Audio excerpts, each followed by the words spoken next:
Every coach will tell you it's not how you start, it's how you finish. And hard to believe, it seems more like the blink of an eye since we looked back in the last week of November, saw the 2025-26 Ohio High School State basketball season get going. Now here we are, mid-February, and everybody hoping to finish up as strong as possible as the playoffs are literally just around the corner. We welcome you aboard, everybody, to the Hangar. Ayersville on a 6-game win streak, hosting Edgerton, a big GMC matchup tonight as DCTV Sports is on the air with the Estill Chevrolet Cadillac pregame show. Brent Balbinot alongside Casey Knowles. Our thanks going out to Estill Chevrolet Cadillac, located on North Clinton Street in downtown Defiance, earning your trust one satisfied customer at a time. You can check out their great selection of new and used vehicles in person now that the weather is finally above 2 degrees, or if you want to shop in the comfort of your own home, you can log on to drivebobestel.com. Casey, we're going to break this one down. Basically what my grandfather used to say, 6 ways from Sunday here over the next 30 minutes. But man, you talk about two different, basically dichotomies. Yep, Thesaurus.com. For sure. With Edgerton coming in to Ayersville tonight. The home Pilots on a 6-game win streak. Granted, their last game roughly a week ago was a test. They squeaked one by on the road at Stryker, 48-45. But as we're going to hear from head coach Logan Wolfram, they're playing their best ball of the season. On the flip side, Edgerton just snapped a 4-game losing streak a week ago with a 68-32 win at Hilltop, but then follow that up with a loss to Wayne Trace, 68-42. Look, they know they're out of the conference race here, but what Coach Dwayne Miller would love to do is play the role of spoiler tonight. Both teams have a lot to play for, just in different manners. Exactly. Both teams are now just trying to get things ready for tournament run, both of them being out of conference play. Just trying to get the guys in that motion, try to get that engine going and purring in that nice capacity there, see what they can do here. Well, and again, you take a look at what the Pilots bring is no surprise. The Butch Cassidy Sundance Kid combo of Dane Ewers and Jeremiah Peak, both averaging double digits. As a matter of fact, nobody else even close. Peak at 17 points per game. Ewers and Eyelash under 21. But what we've seen lately, especially the last 2 to 3 weeks, is the emergence of that third scorer. And it's been primarily Owen Lloyd, although Dylan Dunn had a tremendous night last month at Fairview.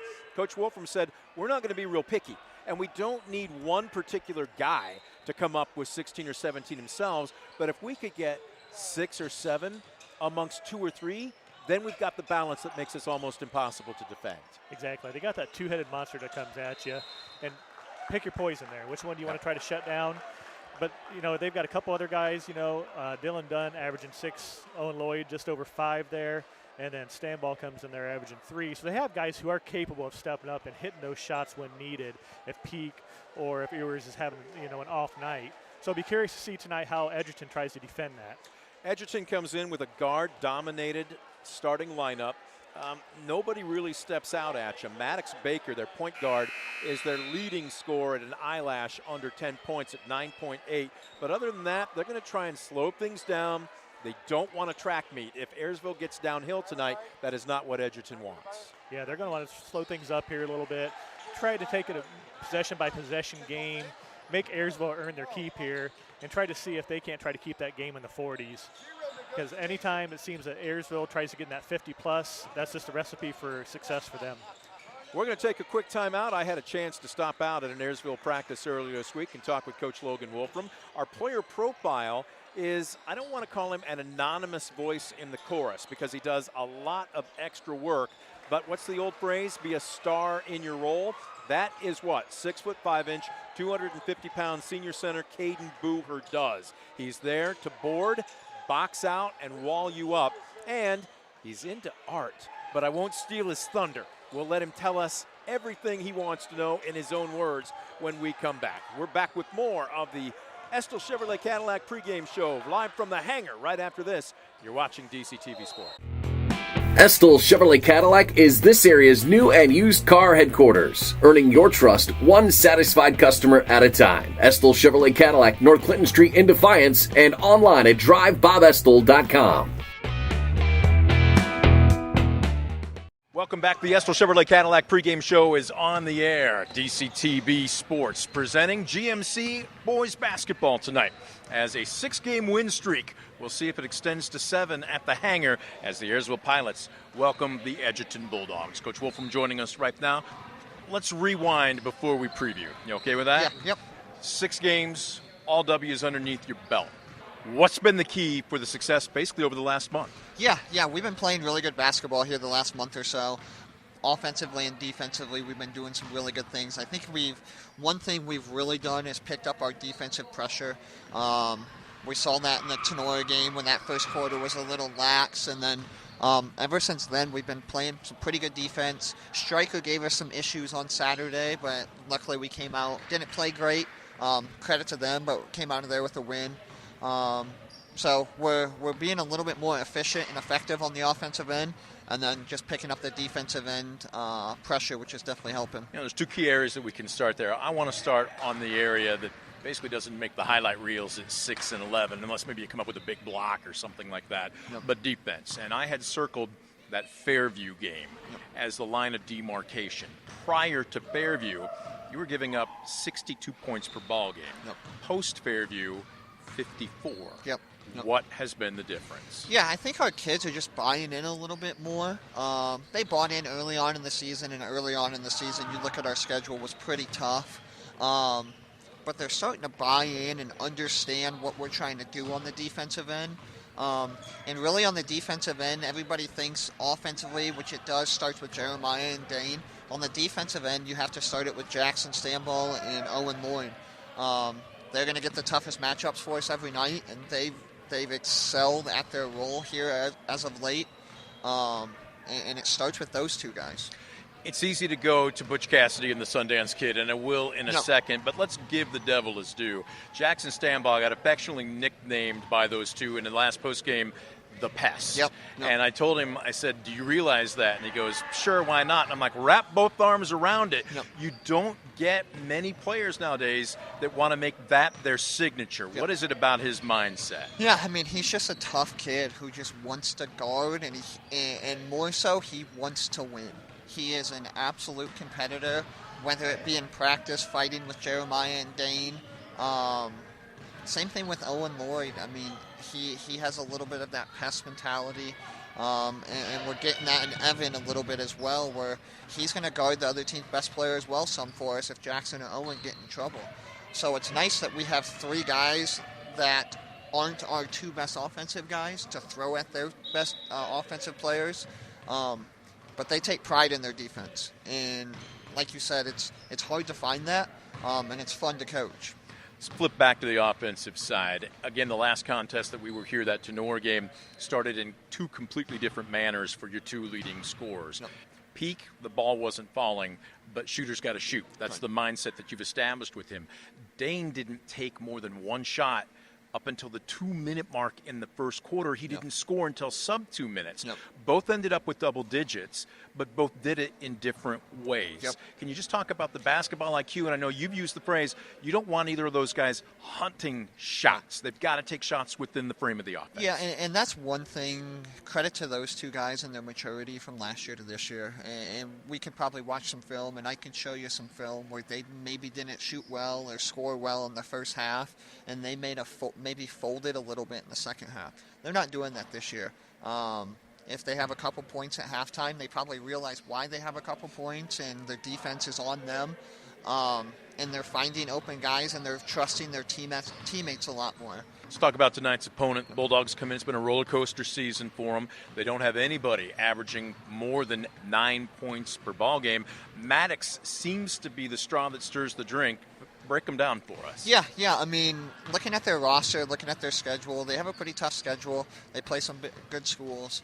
Like you said, they're a little up and down. They're a team that we're going to prepare like crazy for. It's a big game for us. We would like to finish in the league 5-2. But they're pretty balanced, and that's one thing that Coach Miller has kind of always had over there. Pretty balanced roster where Maddox can go off and get you 10 or 15. The Everett kid, the Sanchez kid, they have some guys that came back and played for him last year. So they're a pretty experienced basketball team. So it's going to be a tough matchup for us, but we're excited for the challenge. Keys for a win tonight. Yeah. Offensively, obviously, going to get downhill a little bit early. Danny and Jeremiah going to get downhill. Going to take really efficient, good shots early. And then it all starts with our defense. So defensive pressure with Jackson and Owen. Jeremiah's been doing a very good job on the defensive end communicating. So if he can communicate like that and be a leader on the defensive end, even though he's not going to be guarding their best player, we're a dangerous team on the defensive end. So Here's to make it 7 in a row. Lucky 7. Coach, best of luck to you. Thanks for joining us tonight. Yeah, appreciate it. Thanks. Coach Wolfram joining us. We're going to take a quick timeout. We're back with more of the Estill Chevrolet Cadillac pregame show right after this. You're watching DCTV Sports.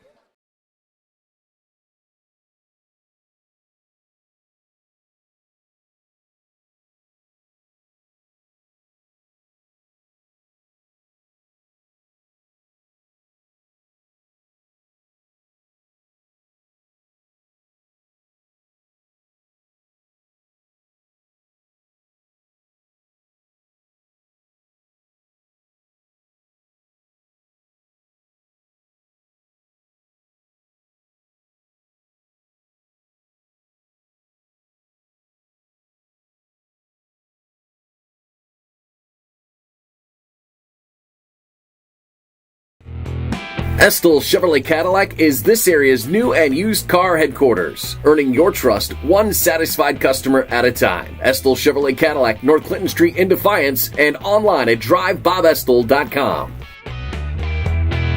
For the past 70 years, Midwest Community Federal Credit Union has been your financial partner, helping you achieve your dreams and secure your future. Midwest Community Federal Credit Union, with locations in Defiance, Bryan, and Napoleon. Find out more at midwestcommunity.org. Proudly serving the area with the highest quality contracting services for nearly 100 years. Baker Schindler Company of Defiance and Paulding. 419-782-5080. Online at baker-schindler.com.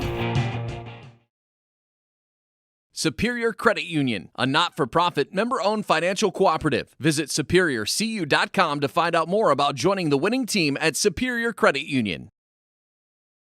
Welcome back, DCTV Sports, and the pregame is on the air, the Estill Chevrolet Cadillac pregame. Check out their great selection of new and used vehicles located on North Clinton Street in downtown Defiance. Again, the weather finally getting above 2 degrees, so if you want to go out and check out in person, do so, or you can always do so online at drivebobestill.com. Our player profile, you're listed at 6'5". Is that accurate? Maybe an inch, maybe a half inch. Okay, a half Depends inch. on the We'll day. say Depends 6'4" on the and a day. half. Yep. I'm going to take a guess. If I'm trying to remember from football season, what was it, about 260? Yeah, 250 around there. 250, so you dropped Yep. a little bit of weight A little after bit. football Yep. season.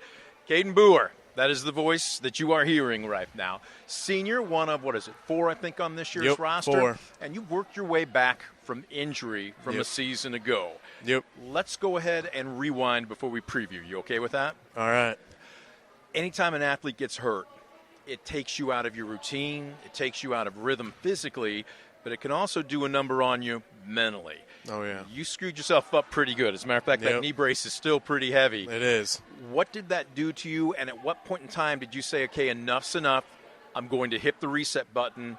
Walk us through what your rehab was like. Yeah, tore it back in October, somewhere around there. Took me a month to get, because I had to let everything heal a little bit, swelling go down, PT. So after that, went to PT, How 8, many 9 times? months. I was going to say. Jeez, 4 to 5 times a week. It's crazy. And then I feel like mentally, once I got back into the things for like football especially, I felt like probably like week 2, week 3, I felt more comfortable. Got to feel the leg brace out a little bit. I think, honestly, it was just like At rough. what point did that stop running through your mind and you were able to just start practicing and playing again? I think probably when we started playing, like the first actual game, I was real scared, real timid. Probably week 2, I feel like I was like, all right, enough's enough. I'm ready. Now here we are in February. Yep. Basketball, a different sport, different skill set required. Yep. What did Coach Wolfram tell you he wanted your role to be this year? Just go out there and be me. Which is what? Hustle, rebound, physical down low. Wall up. Yep. Look, there's an old phrase, be a star in your role. Yep. You've got 2 high-octane scorers. Oh, I know. You've got a pest in Yeah, Jackson Sandball Jackson. defensively. But your role, and again, if it maybe comes throughout the course of the night, maybe you feel it out. I watched you in practice tonight pop and actually nail a 3. Yep. But you take pride in what? Basically being a force down low and cleaning the glass. Yep. Yep, that's me. How much better are you now compared to you were, say, in the start of the season back in November? I feel like I'm a lot better. I feel like I'm more in shape. Definitely wasn't in shape coming off the injury, but I feel like I'm definitely more in shape. You're a multi-sport athlete. Yep. Obviously, we're talking football. It's basketball season right now. Yep. But baseball as well. And I know you didn't get to play last year, Nope. obviously, due to the injury. Yep. First baseman, correct? Yep. What would you do with yourself if you weren't playing a sport in each season? I don't know. I was losing my mind. It was just I had to do something, and I went to every practice there with my teammates. But I was like, by baseball, I was like, I got to get into something. The term is student athlete. Yep. If you're not eligible, you're not suiting up. Yep. What's the GPA for you? 3.8. 3.8 is pretty solid. Yep, not bad. Now, I know you were debating before we started this interview when I asked you what your favorite class or subject is. It's okay if you have more than one. Yep. What are they? I'm going to say art and probably English because, English, my buddies are in there. We like to mess around a little bit. And then art, I got like so many arts. It's just crazy. You're talented. You were telling me you're the Bob Ross of Ayersville, Yep, that's right? me. And it might not look good, but I try. All right, well, wait and see. Maybe we can give you your own show. Oh, yeah. And you can, as long as you can paint it in 30 minutes. Yep, I can do it. Okay, fantastic. Everything can be sentimental when you're going through your senior year. Yep. This is the last time I do this. This is the last time I do that, especially with my teammates and my friends. Yep. It can be a distraction if you allow it. Yep. What's your approach? Are you able to kind of keep things in perspective right now? Yeah, I feel like once I'm done, then I'll feel like, all right, reminisce a little bit. But, we still got a job to do, so that's really what I'm looking forward to right now. Your team's on a 6-game win streak. Yeah, You we're want to looking make good. it 7 at the end of tonight and Yep. obviously get the best seed possible for the postseason. Yep. You guys openly talk about what your goals are once the postseason rolls around. Our goals are right now, week by week, game by game right now, practice by practice. That's spoken like a coach. Yep. Most important game is the next one on I the know. schedule, Can't right? look too far ahead. All right, so if I come back and do another interview with Caden Boer in 5, 10 years from now, Yep. what are you going to be doing? Probably working. Probably maybe in a factory. Maybe working some with sports. I don't know yet. I was going to say, you obviously sticking around here. Do you see yourself staying involved in sports, maybe doing some Yeah. coaching at some youth levels? Yeah, I would really like to do that. We're not going to graduate you too soon. Yep. Right here, right now, Edgerton next up on the schedule. What's going to be the key to a victory? Go out, play hard, shoot the ball good. And wall up, right? Yep, wall up. That's going to be your battle cry, the first rebound we see you That's get. me. Caden Boer, we appreciate you joining us. Best of luck, not just versus Edgerton, but the rest of the way. Thank you. Caden Boer, our player profile. We're going to take a quick timeout. We are back with more of the Estill Chevrolet Cadillac pregame show right after this. You're watching DCTV Sports. Stanball Jewelers is your trusted source for diamonds, fine jewelry, watches, and gifts. Whether you're looking for a dazzling engagement ring, a timeless anniversary gift, or a present for someone special, Stanball Jewelers has something for every occasion. Visit us today and discover why we've been serving the community since 1948.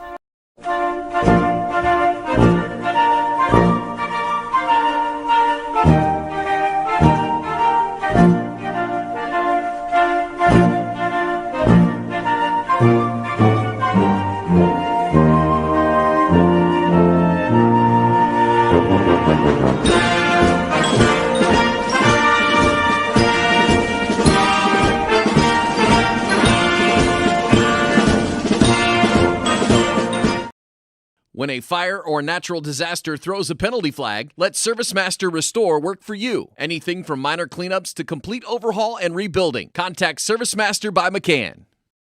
At Arthur Law Firm, we understand how overwhelming life can be after being seriously injured in a car accident. With over 50 years of experience, Arthur Law Firm has a track record of getting the results you deserve. When you don't know where to turn, get answers with Arthur. Call us today. West Banco, building a better bank every day since 1870. Community-focused West Banco. Find out more at westbanco.com. Discover top-quality healthcare education at Northwest State. Our instructors have real-world experience, so they know how to prepare you for great career opportunities. Northwest State, where you'll get the top-quality healthcare education you need to succeed. The Shanghai Circus has been entertaining audiences at the Grand Shanghai Theater for more than 20 years. And now they're coming to Defiance on February 21st. Immerse yourself in a magical journey through Chinese history and discover more about Chinese culture. Shanghai Circus will be at the Defiance Community Auditorium on Saturday, February 21st at 7 p.m. Tickets start at just $15 and are available now at defiancearts.org. Shanghai Circus, presented by the Strady Center for the Arts. Entertainment on a whole new level.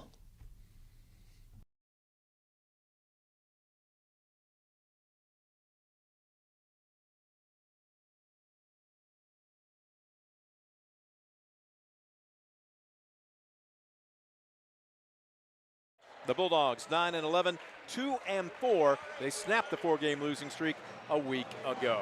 Brent Balbinot alongside Casey Knowles. Time to take a look at your starting lineups for both teams tonight. Brought to you by Baker Schindler Company. Proudly serving the area with the highest quality contracting services for nearly 100 years. Baker Schindler Company of Defiance and Paulding, baker-schindler.com.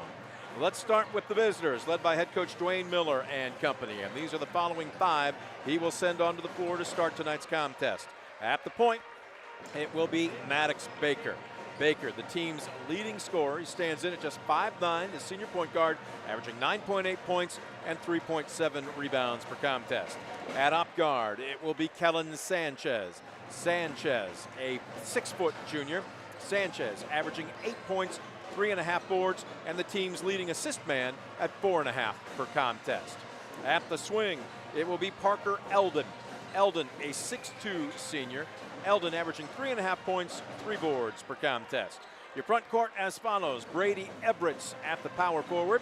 Everetts, a 6-foot senior, averaging 7.8 points, 4 rebounds per contest. He is also the team's leading three-point shooter at 38%. And the man in the middle, Noah Weaver. Weaver standing in at 6'3", a senior.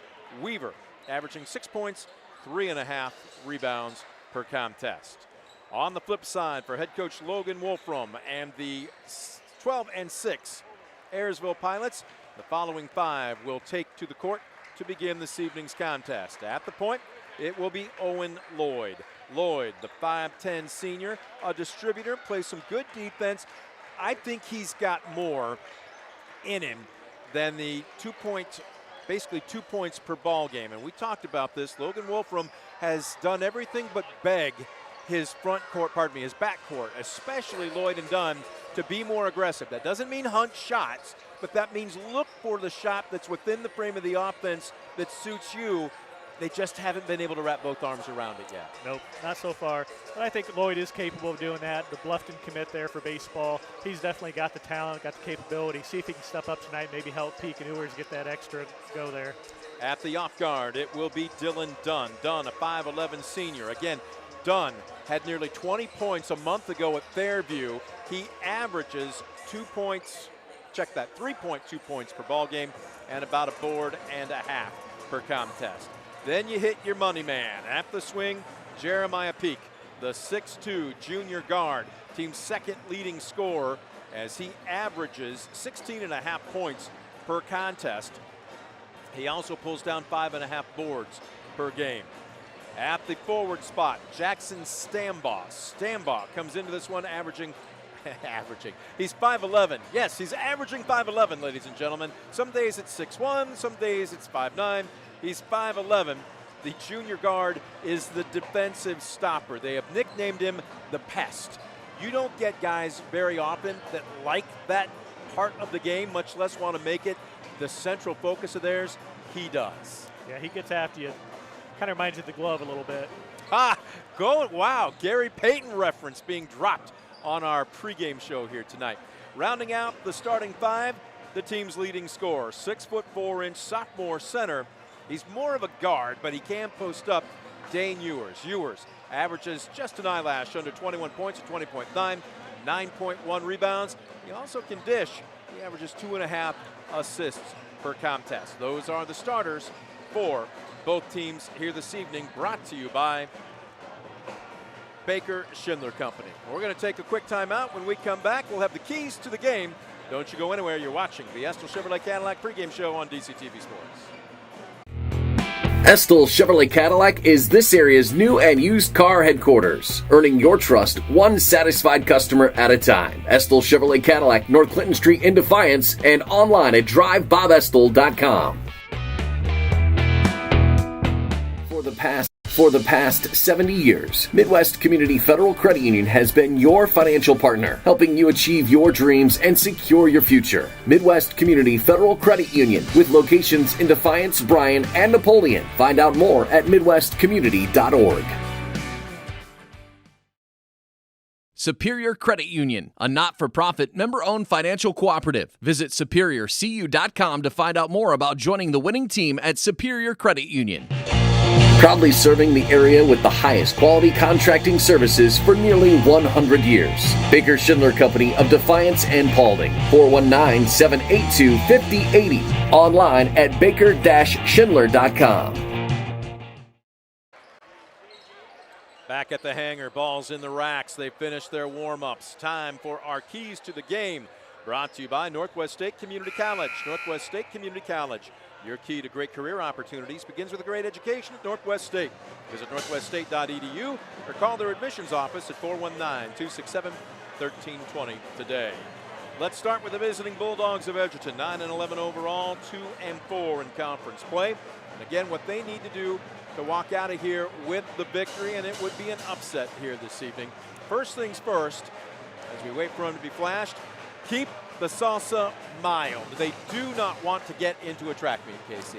Nope, definitely not. Ayersville, anytime they get about that 50-point mark, they're looking to go.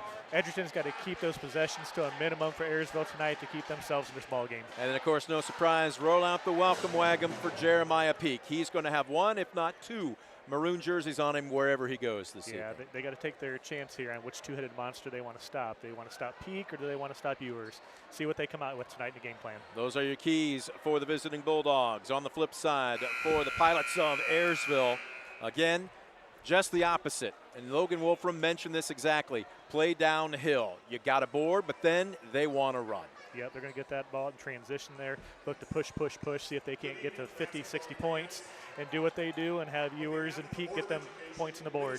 And much like Peak's going to draw a lot of basically continuity, so will Maddox Baker for Edgerton. He's not necessarily a high scorer, but he's the straw that stirs the drink, and they want to take him and therefore the rest of the offense out of rhythm. Yes, sir. See if they can try to keep him out of the game, try to minimize his touches right there, and try to do what they do on their offensive end so that way they can get going. Those are your keys to the game, brought to you by Northwest State Community College. Check out what could be a key for a great education for you at Northwest State at northweststate.edu or call their admissions office at 419-267-1320 today. As we get set, the colors have been dropped on the northeast side of the hangar. Our national anthem is brought to you by the Defiance County Veterans Office. Proud to support local veterans and their families, connecting them with resources that they are eligible for. If you'd like more information, you can log on to defiance-county.com/veterans office or call 419-782-6861 as the Ayersville Pep Band is in full strength, our national anthem.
National anthem in the books.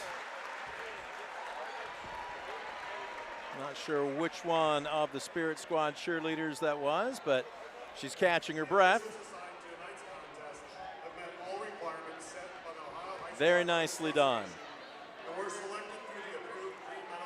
There's just a little bit of an edge here. Kind of felt it toward the tail end of the junior varsity game. And it seems to have hung around. We'll see if the play on the court matches the energy here in the stands tonight. Again, the national anthem brought to you by the Defiance County Veterans Office. Proud to support local veterans and their families, connecting them with resources that they might be eligible for to them. If you'd like to know what you qualify for, log on to defiance-county.com/veterans office or call 419-782-6861. All right, Ayersville in their home whites with the baby blue or powder blue lettering and numerals with the gold trim. The visiting Edgerton Bulldogs in their traveling maroon uniforms with the gold lettering and numerals.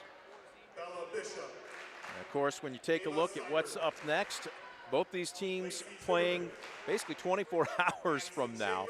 Ayersville will be right back here on their home court to finish up their season against Montpelier. And next up, another road trip for Edgerton at North Central. I believe actually there's a couple more beyond that, if I'm not mistaken, for Ayersville. The question now becomes, again, once you get your seeding down, who wants the bye and who doesn't? I had a long conversation with Logan Wolfram about this because we were going over his bracket, and he goes, I'm not sure that anybody is going to want the bye. He goes, it might fall to us. And I asked him, do you want the bye? And he goes, if we were beat up and hurting, who doesn't want the bye? But if we win and finish on a 7 or 8 game win streak, who wants to stop playing? Is it 6 of one, a half a dozen of the other, or is there more significance to that? Well, right now with the way the new district break out, you get a bye nowadays, you're in the districts. You don't play a sectional game. Yep. So you're sitting for a while. So as a coach, I don't like that extra game to sit. I'd rather be playing, especially like Wolfram talked about. If you're rolling down the street there, you want to keep that momentum with you. And I think you guys probably would want to play too, right? Oh, absolutely. Because, you know, you get out of that game atmosphere, you're not chugging up and down the floor a little bit. You kind of get out of your rhythm a little bit. Absolutely. So. Speaking of hype, they've got the lights down, the strobes going, and cue up Europe and the final countdown, circa 1988, ladies and gentlemen. You were a big man on campus probably around that time, right? Oh, most definitely. The last of the starters being introduced.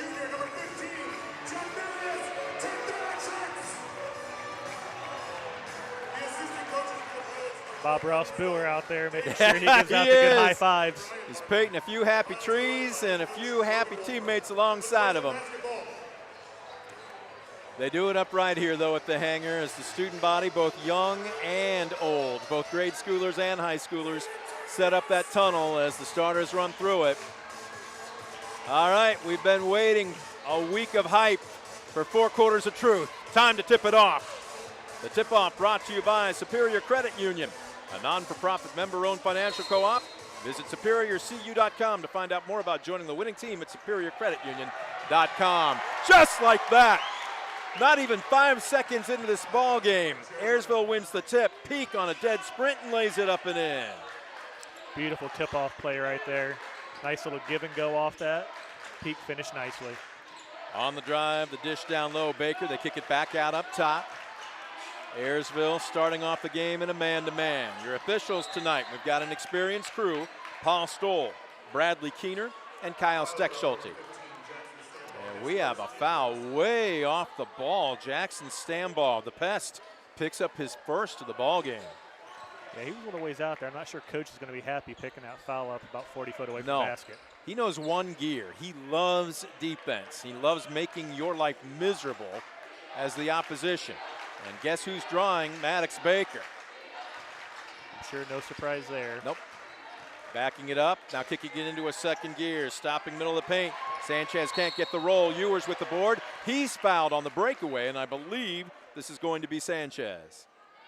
It is Kellen Sanchez with his first. Ayersville looking to get that ball and go right away after the rebound. Play downhill. We heard That's Coach what Logan they Wolfram want. talk about it. Absolutely. That's what they need to do to be successful tonight. Peak will strut it across the timeline, crosses over off a stand-by screen. Right now, man-to-man, that's primarily what Edgerton will run. Ewers backing his man down. His man fell down, and he gets in as easy as you possibly could for the game's second basket.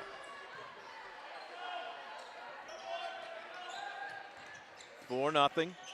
Out in between the circles. Look at Stambaugh just get right into Maddox Baker's jersey.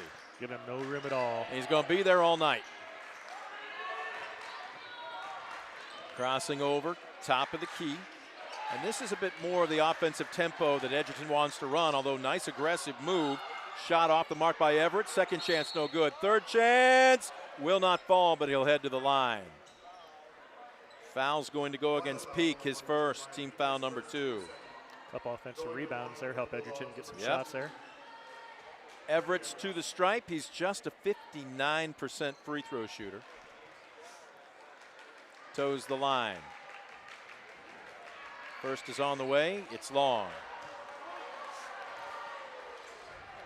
Edgerton's got to look to hit those tonight to keep this game close. Yeah, those, they call them free for a reason, right? That's what every coach says. Second is on the way. He's good on 1 of 2. And the Bulldogs break the scoreboard. Coming out on some token pressure. Peak busts it easily. Stambaugh with a little bit of a hip check. Ewers beyond the arc. Puts it on the floor. Driving one-hander. It teased him off the front of the iron. Strong board by Eldon. They got away with a walk there, but no call. Baker beyond the arc left side, reverses it. Sanchez on the drive, loses the ball. Another turnover. Lloyd, nice little poke there to get that going. Peak stutter steps, cut off baseline. Ewers being very aggressive, cut off free throw line. Up top, Lloyd for 3. Now he didn't hit that, but that's a good shot for him within the offense, isn't it? Something he needs to look to take this a little bit more. I thought the first couple times down there he had some open looks, maybe passed up on him. And I was about to ask you, you tell him to take that shot again, right? Absolutely. Get them feet set. He was in motion there. Go for it. Student body making some noise for Ayersville as they pulled out the auxiliary bleachers here tonight at the hangar. Weaver almost struck his pivot foot. Down the left side of the lane, Everett goes up strong, and take your pick. It's either Lloyd down low or Ewers over the top. And it will be Ewers with his first. But you see the methodical offensive style and mindset for Edgerton. Yeah, they almost try to lull you to sleep just a little bit and catch you and boom. First free throw rattles in and out. Nothing doing for Sanchez. He's a good free throw shooter at 72%. Couple dribbles, second is on the way, and it's long. Dunn skies to pull it down, so no harm done. Ewers sizing up the defense. Well, he was thinking about driving. Instead, up top, and Dunn for 3. Our first West Banco 3 of the night. Get some extra help from somebody there, not the Peak and Ewers show. Well, we talked about it. Both Lloyd and Dunn have more in them if they want to, and we'll see if that's an omen of things to come for Dylan Dunn. If they want to make that long tournament run, somebody's definitely got to step up for him. Nice fadeaway in the middle of the paint by Noah Weaver with a garbage putback, and that's the first basket from the floor for the Bulldogs. Little 1-2-2 pressure here. 7-3. Ayersville. Now they want to run, ladies and gentlemen, but if it's not there, that doesn't mean they'll force it. Just as I say that, Ewers spots up from about 19 feet. It's a little long. That's one thing Logan Wolfram told me. He goes, they don't want Peak and Ewers to hunt shots. Let the offense come for them. As nice baseline jumper and a little bit of a shooter's touch that time for Sanchez. Ayersville handles a little half-court press there just fine. Peak top of the key. He'll launch for 3. Got it! There's a difference between a shot within the frame of the offense and hunting. Peak took that within the offense, didn't he? Exactly. They ran that through, a couple nice passes, wide open up top off the screen, boom, hit it. Another West Banco 3, building a better bank every day since 1870, westbanco.com. Battle for the ball down low. It's tapped out to Lloyd. It's a nice seal there, just couldn't hit that little runner. Ewers, stutter steps on the drive, no call. It bounces right back to him, and he muscles one off the square for 2. Finish through a little contact there, get his rebound, and do the job. Looking over at Coach Miller, he wanted a foul, but a call not forthcoming. Lead up to 7 now for the Pilots. Overplaying Stambaugh. He was thinking breakaway layup at the other end. Baker gave him a little bit of a love tap, and no foul, just out of bounds. Could have went either way there. Could have maybe got a little push off going for the ball. That's what you see the back of Logan Wolfram there, the coach. That is not a happy response. He wanted a foul.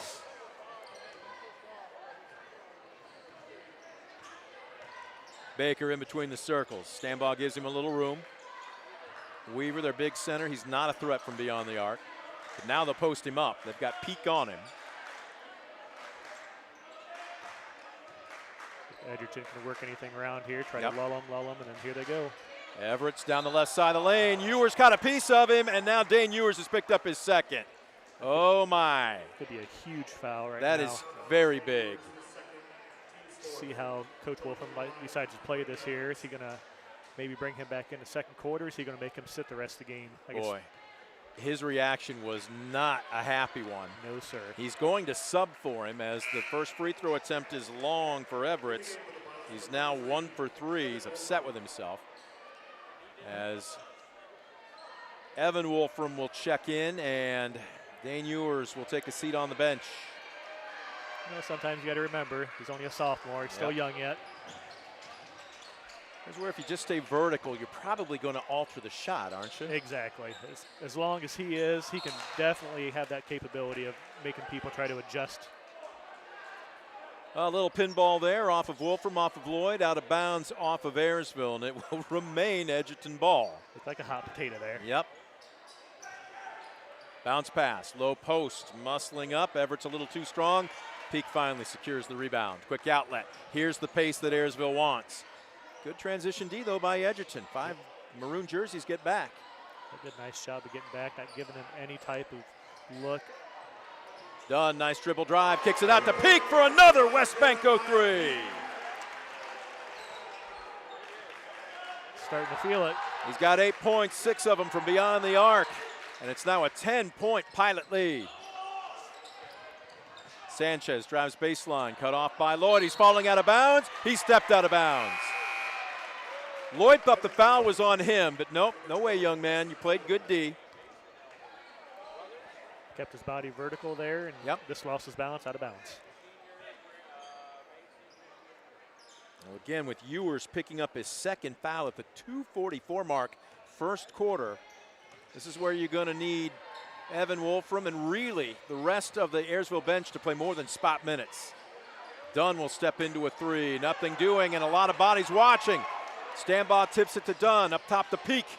He's feeling it, almost banked it in. Stambaugh, look at the hustle. Can't lay out, though, to pick it up. And a rare fast break opportunity for the Bulldogs, and Maddox will back it out.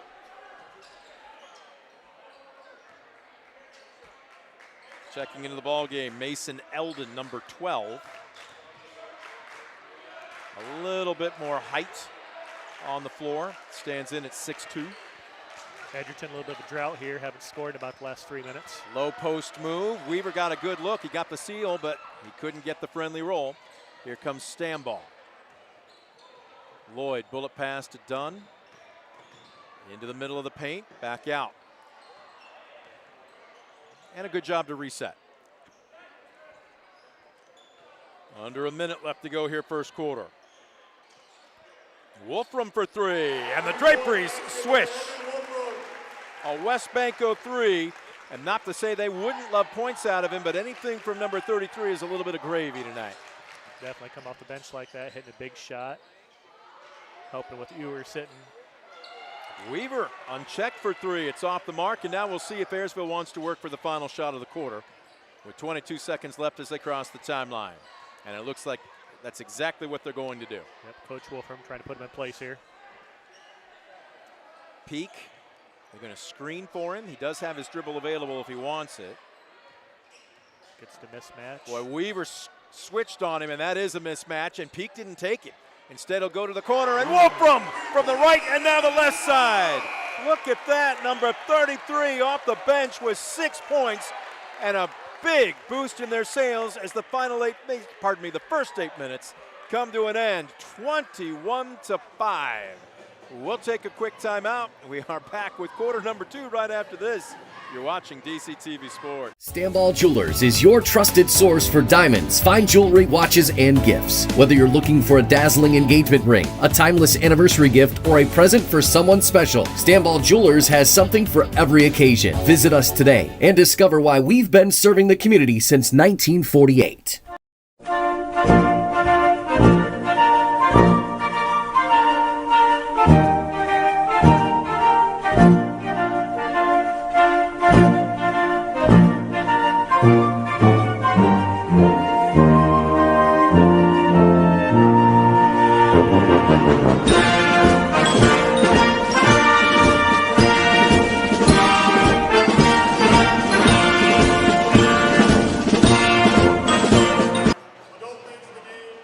At the hanger, 2 3-point shots off the fingertips of Evan Wolfram in the closing seconds of the first period. Ladies and gentlemen, he plays spot minutes. He's a youngster. He averages 2.7 points per game. He's more than doubled his per game average so far in just 8 minutes of play. And other than Dane Ewers picking up 2 quick fouls, I don't know that you could have scripted a much better first quarter for the Pilots. Nope, they came out, got 21 points this first quarter, really got the score going like they needed to. Oh, look at this! Wolfram on the drive and just a little hard as we've got Caden Boer, our player profile tonight, the 6'5", 250-pound center, now into the ball game. And Edgerton needed the end of that first quarter to catch their breath. Caden Sinclair, number 5, is checked in down the right side of the lane. That's a good, aggressive drive by Brady Everett. His first basket of the night. 21-7. See with the subs in here, if Ayersville still stays at up tempo, if they try to spread out a little bit. Dunn, pump fake, drives, dishes, Stanbaugh. Back out to Dunn for 3. Halfway down, it spits out, and Weaver with a strong one-handed board. Into the front court, and again, will they continue to drive? Yes, they will. Good aggressive move. Pretty finger roll by Sanchez. Nice little hesitation move right there. Got to the hole and finished strong. Well, it's a 4-0 run for the Bulldogs to open up the second quarter. They still trail by a dozen. Bullet pass down low to Boer, and he throws it to the Edgerton bench. There's where he's got the defense on his hip. I would have liked to have seen him at least try and take one power step. I don't know that they being Edgerton, has anybody that can match up with Boer. Exactly. Have a big guy try to go up with it one time and try to use his muscle and put that thing in the hole. Instead, a turnover. Dunn almost with the strip. We'll get a look at board work and turnovers through those first 8 minutes at the next stoppage of play here. And a nice quick move. He didn't front him, but he just came over at the last second, and Boer with the steal. Here comes Peak at the other end. In and out, we got a whistle, and is this undone?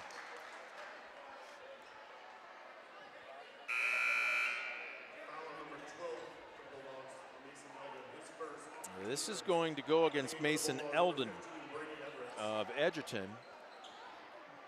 And Lloyd will inbound on the baseline for the Pilots. Lob pass out in between the circles to Wolfram. Crosses over. Dunn thought about it. Look at this. Dane Ewers with 2 fouls is going to check back into the ball game for Ayersville. Answered that question there for us on how coach is going to play that.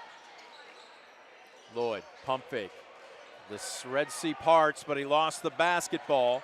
There's a scrum for it in the middle of the paint. Jump ball, the call. And the arrow, which way is the point? It will be Ayersville basketball.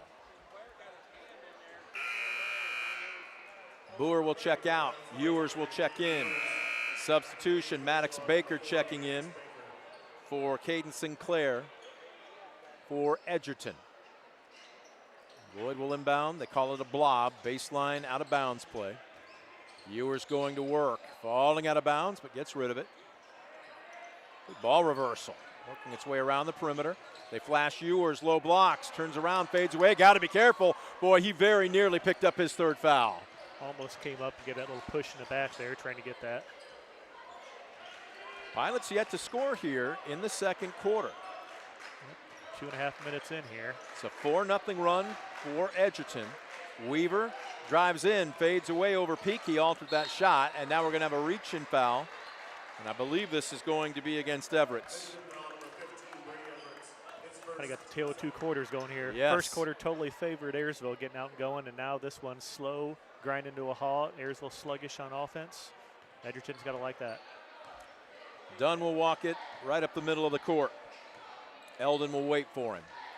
Have they switched to his own? Yes. 2-3 zone here. So a little bit of a chess match between the coaches. Ewers will pass down low to Dunn. Quick back out. Ewers misses everything. Rare fast break opportunity for the Bulldogs. Do they want it? Into the paint. Sanchez dishes. 3 off the mark. Longboard though kicks out to Baker. And he will slow things down. Ayersville still in their man-to-man here. They haven't switched anything up yet. Sanchez drives baseline and an offensive foul.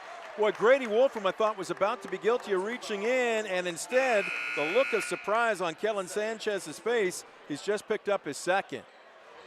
And Coach Miller wants an explanation.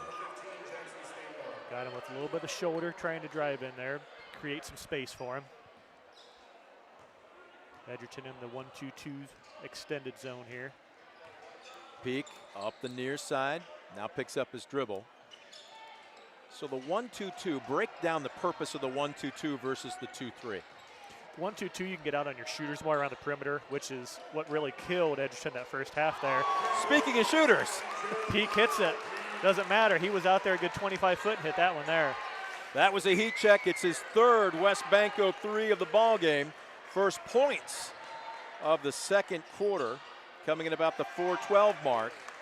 There's one and done. Here comes Ewers wanting to run. Stripped. Loose ball. Bodies flying everywhere. And a timeout being called by Edgerton. 3:58 left to go in the first half. Pilots 24, Bulldogs 9. We'll catch our breath. We're back after this on DCTV Sport. When a fire or natural disaster throws a penalty flag, let ServiceMaster Restore work for you. Anything from minor cleanups to complete overhaul and rebuilding. Contact ServiceMaster by McCann. In life, unexpected challenges can test us. If you've been seriously injured in a car accident, you deserve a team that understands. Because your story matters.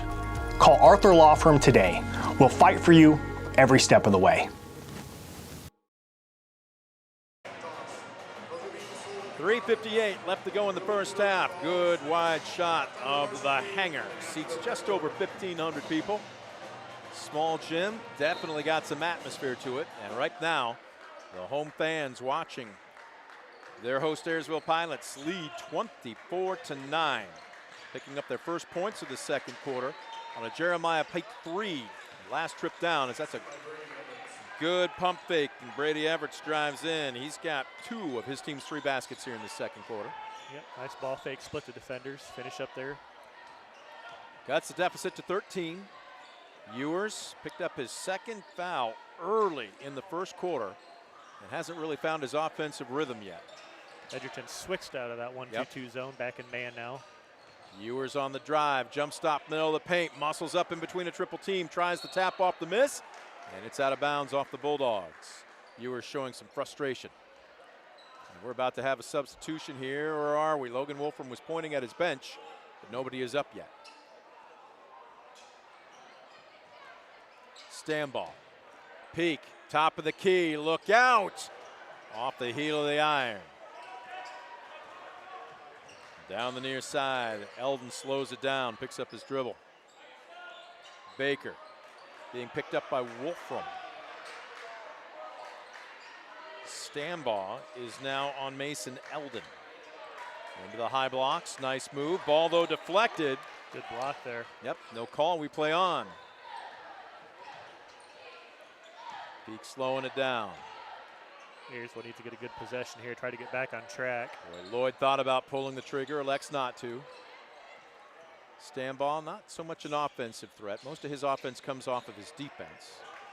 Lloyd, nice pump fake on the drive. Can't get the friendly roll. And they got to hustle back. 3 white jerseys are in the front court, and a 3 goes off the mark by Baker. Ayersville dodged a bullet that time. Here comes Ewers, crosses over, look out, that's a charge, and Dane Ewers has picked up his 3rd. At the 2:13 mark. Tried to do the Euro step on the finish, probably should have did the jump stop and pull up for the short 8-foot jumper. Well, again, in talking with Logan Wolfram, he talked about hunting shots versus taking shots within the frame of the offense. That's a little different when you're trying to run downhill on the fast break, but still, 3 maroon jerseys were back, and sometimes discretion is the better part of valor. Yep, a little bit of a force right there. But again, we talked about him being a sophomore. Sometimes that youngness in that mind right there thinks that you can finish through that, and you got that in you. Edgerton with the unforced turnover. Pilots will have the ball coming up on the 2-minute mark. A very low-scoring second quarter. Bulldogs have outscored the Pilots here in the second 8 minutes, 6-2. Check that, 6-3. Peak's the only basket for the Pilots as we've got a whistle here. Caden Sinclair picks up his first. Next foul, they'll be shooting. 14 foul with $1:54 left to go.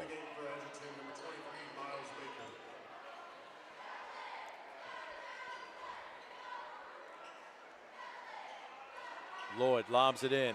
Oh, Stanball had a lane if he'd wanted it. Instead, he kicks it out to Peak, and why not? Another 3. His 4th of the evening for Jeremiah Peak, and West Banco is getting their money's worth of their sponsorship. Have a day here, young man. He is. 14 points. He averages 17 a game. We got 95 seconds left to go in the half. Stanball, that's what he does so well. Quick hands. Picked his pocket and almost got the turnover there, but pushed them back. Oh, they did get the turnover there. Oh, they're going to say off of Edgerton. And the Pest forces a turnover. Good hustle. Whistle sounding. What's the question here? Are they going to review? Well, review as much as you can in high school. Talk to each other. Little meeting of the minds. Yep. We'll go to the instant replay on the Jumbotron, or not. Get a good look from our stage camera. And the call will stand. Dunn across the timeline. Peak. This is a heat check. Long off the heel of the iron. Quick outlet. Here comes Sinclair. Bounce pass. I thought he'd muscle up. Instead, it goes through the wickets of Eldon. Another turnover. If Ayersville capitalize on that. Stanball, backdoor cut, nothing doing. A lot of congestion on the near side. Peak standing right now. Yep. Dunn in the far corner. Lloyd. Boy, he was open, but a wise decision to keep running the offense. Dunn drives and draws the foul, and I believe this is going to be Maddox Baker. Good little baseline move right there.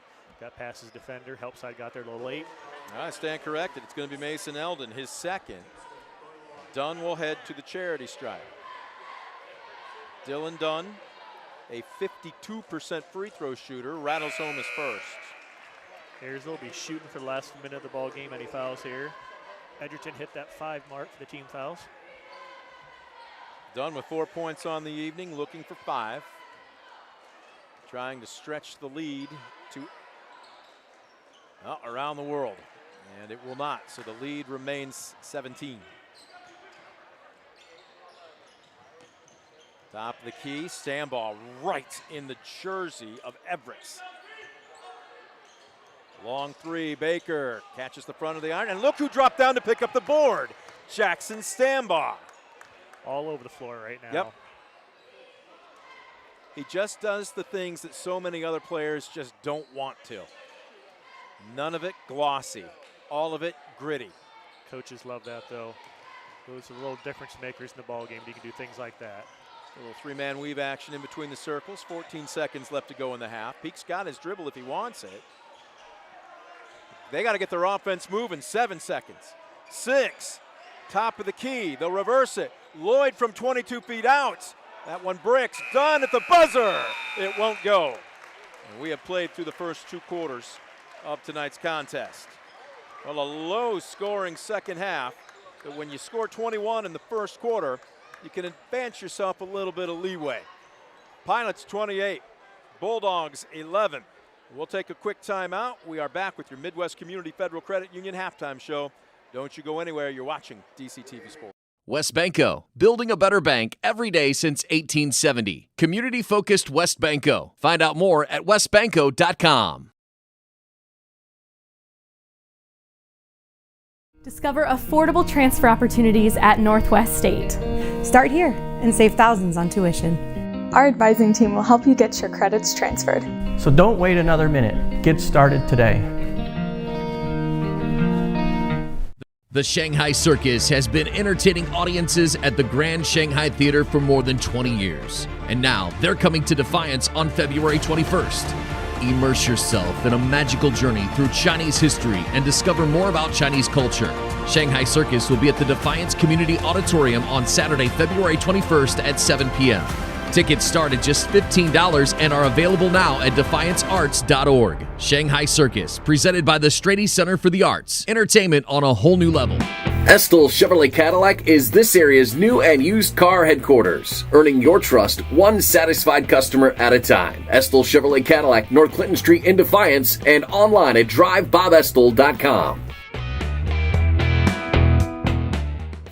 For the past 70 years, Midwest Community Federal Credit Union has been your financial partner, helping you achieve your dreams and secure your future. Midwest Community Federal Credit Union, with locations in Defiance, Bryan, and Napoleon. Find out more at midwestcommunity.org.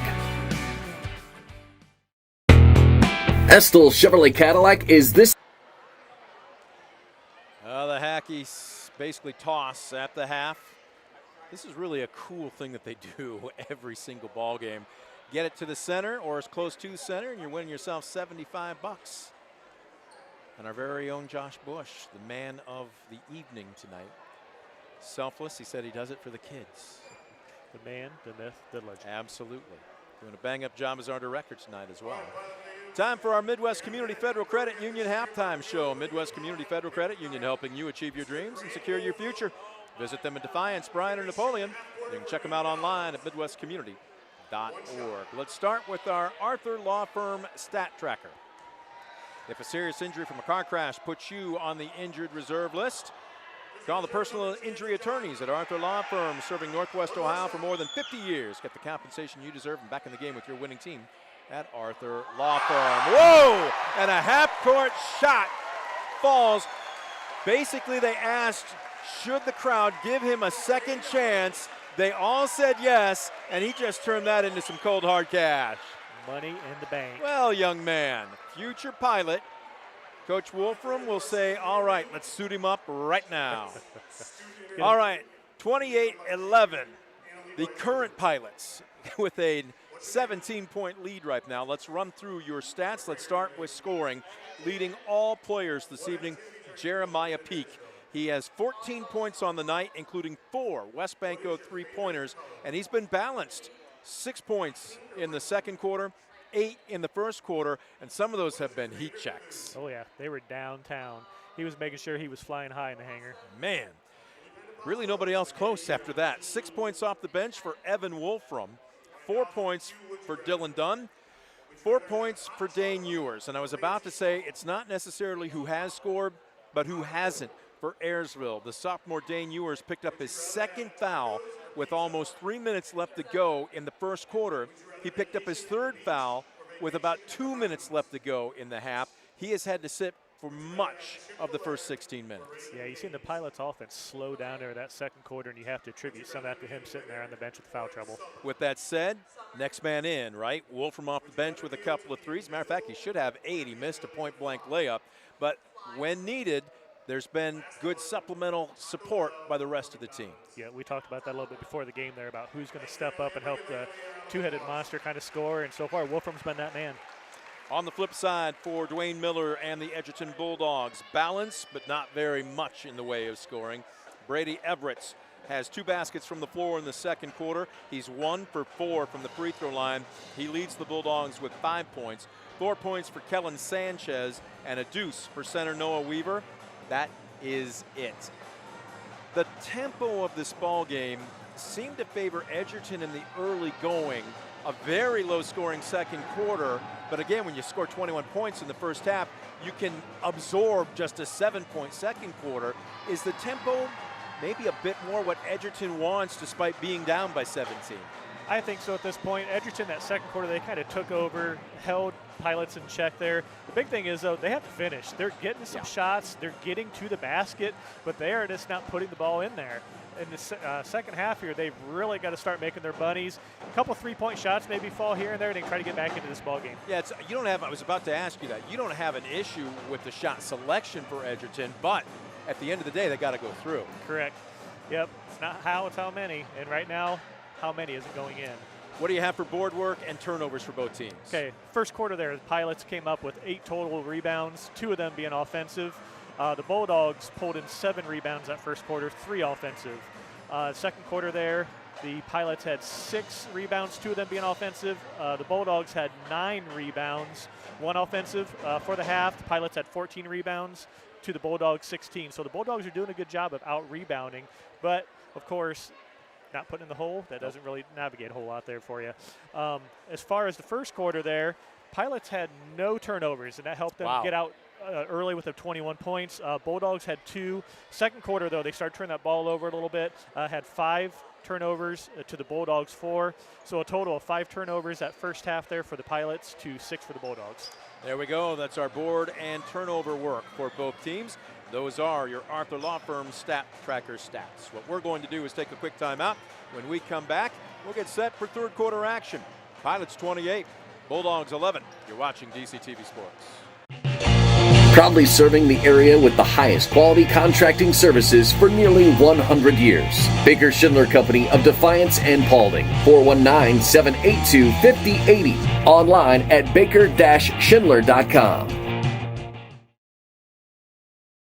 Superior Credit Union, a not-for-profit, member-owned financial cooperative. Visit superiorcu.com to find out more about joining the winning team at Superior Credit Union.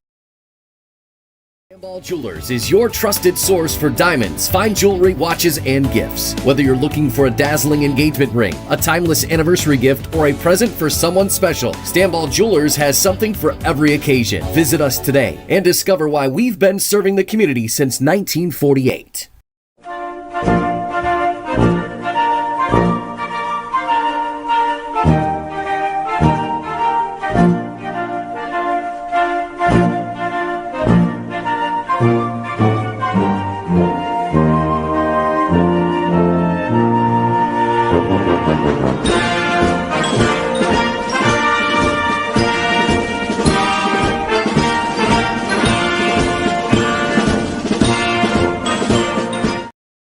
In life, unexpected challenges can test us. If you've been seriously injured in a car accident, you deserve a team that understands. Because your story matters. Call Arthur Law Firm today. We'll fight for you every step of the way.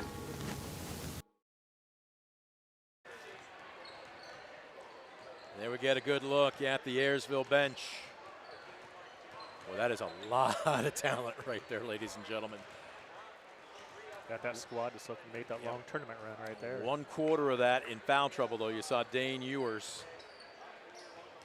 He's got 3. Now, I don't think there's any question he will take the court to open up the second half. But this is where, sophomore or not, if you're Logan Wolfram and you see him talking to him right now, you gotta play smart. I know that's easier said than done. Where's the happy medium there between keeping your aggressiveness but not being reckless and picking up 4? Yeah, one big thing with his size, he's got to stay vertical. Anytime they're going to be looking at him, they know he's already got 3 fouls. Referees in their mind tell you they don't, but they do. So he's just got to make sure he stays vertical, plays smart, don't pick up a tic-tac foul out front, maybe 30 feet away from the basket. So here's the question for you. There's no such thing as a 17-point basket. What's your message to your team if you're Coach Miller? Got to get it under 10 going into that fourth. We got to have a chance. You know, anything above 10, I think, is just too much of a balloon for them to try to pop going into that fourth quarter. So I think that's the number that Edgerton looks for to try to cut this lead. So at what point do you break the quarter down into, what, 2 or 3 minute segments here? Be this close by the 6 minute mark, this close by the 4 minute mark. Yeah, as a coach, you know, you kind of go out there, you tell the kids, okay, we got to be aggressive. We got to try to get some steals, and we got to score quickly, obviously being down 17. We can't be methodical the whole time. Open look, take it. You can't wait. Buzzer sounds, third quarter about to get underway. Pilots looking to pick up win number 13 on the season. Bulldogs would love win number 10 and get to double digits. Same starting 5 that began the game for Ayersville. Lloyd, Dunn, Peak, Stambaugh, and Ewers. And it looks like the same starting 5 for the Bulldogs. Baker, Sanchez, Eldon, Everett, and Weaver. Ayersville coming out a little bit of a 1-3-1. Trying to zone. extend that foul line. Far corner. Boy, that was an open 3. They didn't want it. And Dylan Dunn, nice job to drop down and pick up the steal. Lloyd, outlets. Ewers on the drive. Look out! Travel the call. This entire gym held its collective breath, waiting to see if Dane Ewers had just picked up foul number 4, barely 30 seconds into the second half. He went tentative, though. Could you tell? Yes, absolutely. And he, exact same Euro that he picked up that other foul with there, so waiting to see how the ref did with that. Still back in a 1-3-1. Bullet pass, nice job to sink in from the weak side, and a great block by Stambaugh. Offensive board no good, and here comes Peak, and they want to run, getting downhill. Stambaugh, bounce pass to Ewers, leans in, little hard off the glass.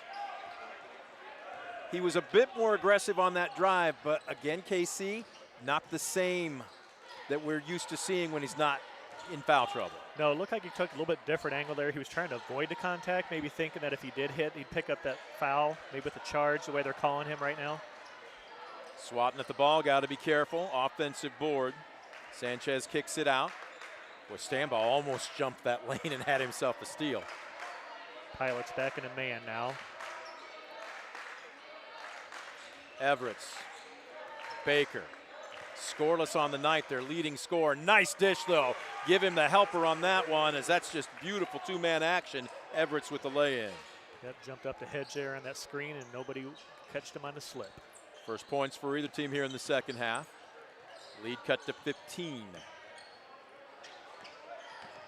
Little three-man weave, top of the key. Dunn, Peak, picking up where he left off.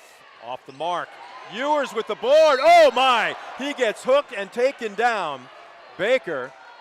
And Ewers didn't care for it, but trying to stay focused as he walks to the free throw line. Yeah, he was going after the ball. It wasn't like he clotheslined him or anything intentional like that. Just a hard foul going for the ball.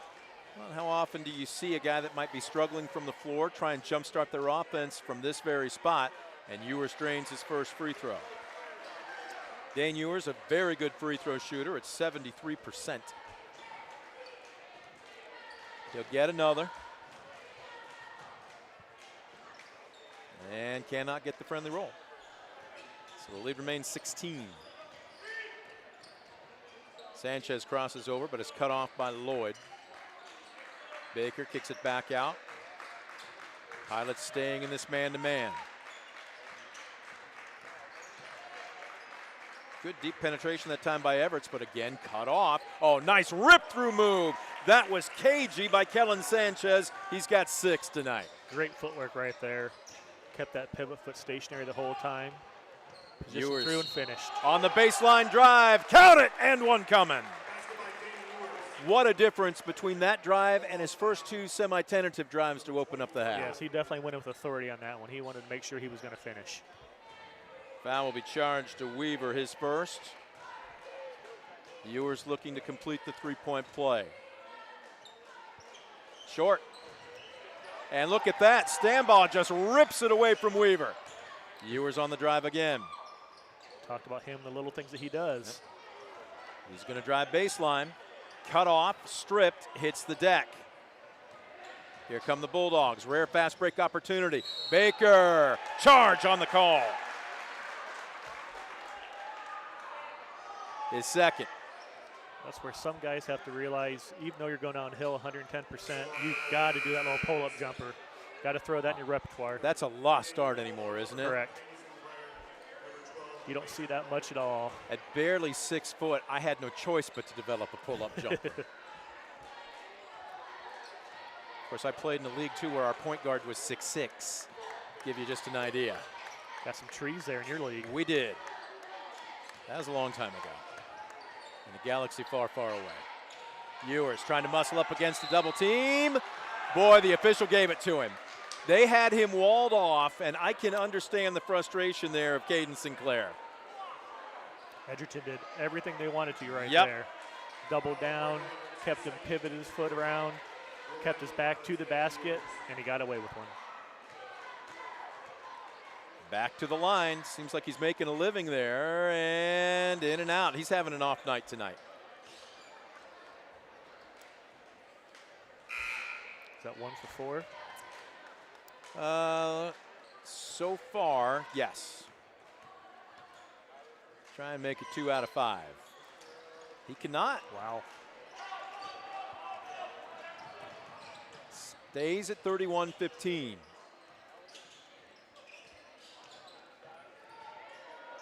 Working hard down low. Sinclair finally forced to kick it back out. He's staying posted up. You've got a pair of guards banging away in the low blocks. He slipped there. Oh, that's a nice move, and a foul going to be called on the shot. Kellen Sanchez will head to the line. And they're going to charge this one to Owen Lloyd as first. Sanchez back to the stripe where he's a 72% free throw shooter, but he's 0 for 2 tonight. He's now 1 for 3. Seen a nice job tonight of the guards, really doing that pivot foot, that rotation, and not pulling it up or sliding it through for that travel. He's got to wait. And now he's got the basketball. A little long. Oh, skying to pull it down, though, Sinclair. They'll kick it back out, run some offense.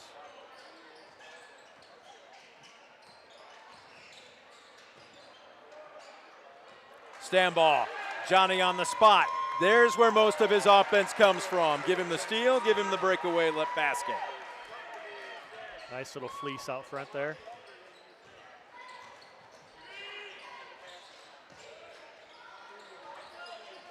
I think Edgerton's being a little too hesitant here on their offense. They passed up some open three-point shots. Down 17, you got to look to score. Yep. Stand ball with quick hands again. Look at that effort. And a jump ball to call. Help that man up, reward that hustle. Man. We need to get a pest control sponsor because this kid would win it every single game. Orkin, where you at?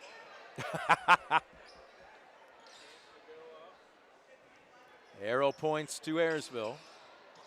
Just over halfway through the third quarter. And he lost a shoe. Had a little help with that.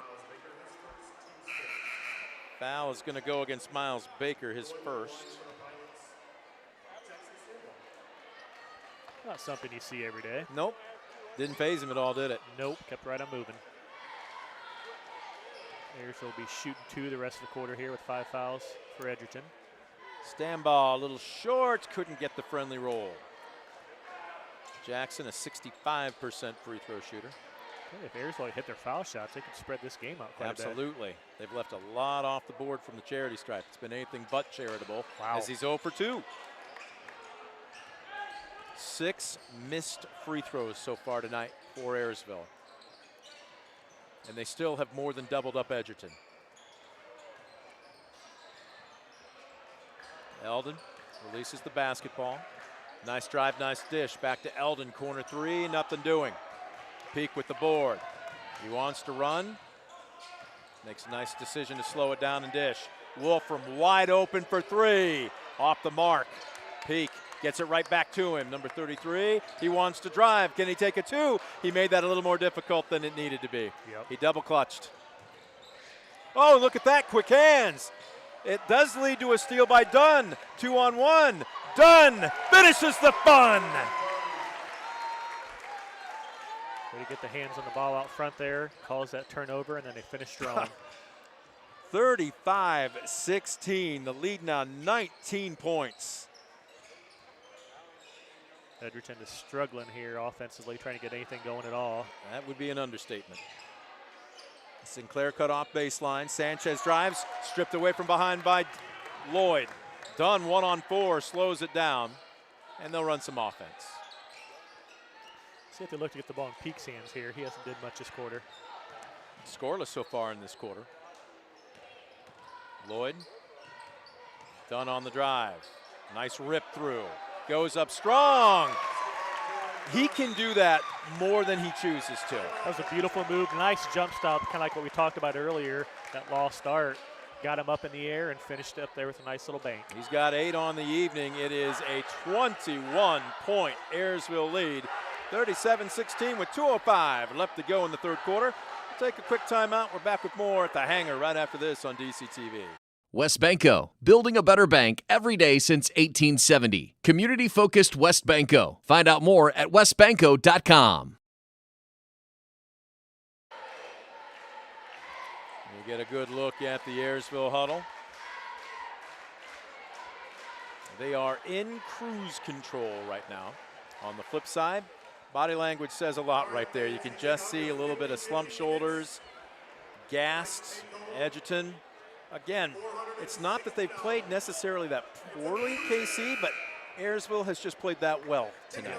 Yeah, the last couple minutes, defense really spread their wings there and kind of flew them right into the basket. So see if Edgerton can bounce back here and try to cut into this lead.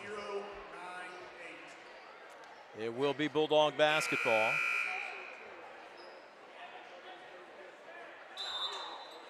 The whistle sounds. Looked like the Pilots were about to come out in some pressure, but instead just on the ball. Wolfram.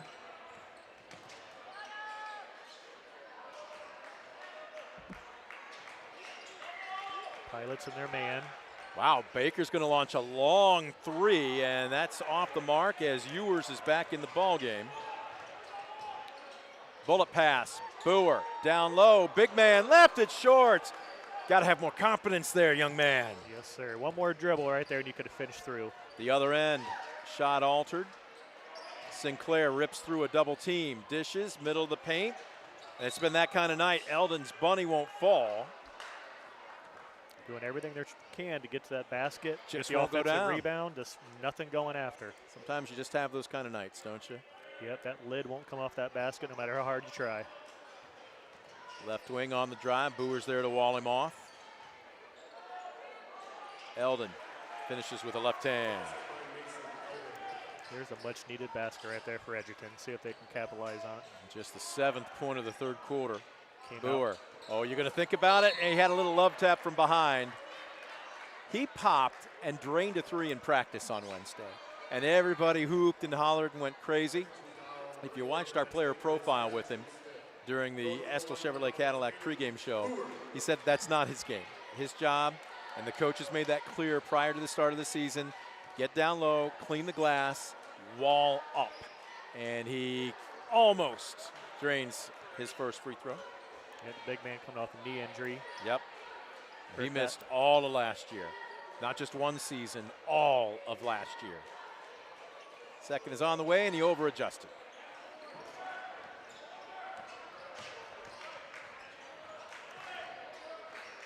Ayersville staying in that man here. See if Edgerton gets to 20. They do down low, and that's just strong play. Gallant for Kellen Sanchez. Gave that little nod to the middle and finish their baseline. He's got a chance for a three-point play. He's 1 for 4 from the line. He's got 9 points on the evening. As Dunn will check out. Sanchez had that nice game in that loss to Wayne Trace, had 15 points there. Leading scorer for him tonight. Around the world it kicks out. Weaver doing battle with Boer for the rebound. Those are the two biggest boys on the floor tonight.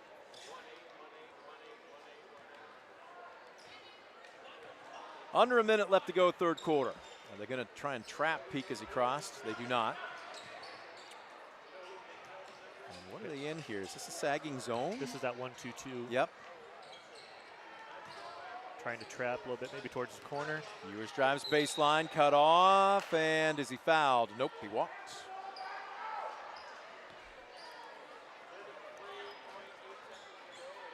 .33 and 8/10 seconds left to go in the third quarter. At this point, down 17. Normally you'd think you would rush, but that's just not Edgerton's style. Nope, they're methodical no matter what. Yep. Down 17, up 5. Well, as we say that, a nice stop and pop three-pointer, but Sanchez leaves it short. Lloyd had a little help to the court. That will be Noah Weaver's second foul, but it's also team fouls at number 6. Is that 7? I think that's 7 now. So they'll walk to the other end of the gym, and Owen Lloyd will get a pair of free throws. He is scoreless on the night. He averages just over 5 a ball game. He's long. Is that about 6 or 7 in a row for the Pilots? Free throw line has been anything but for the Pilots tonight.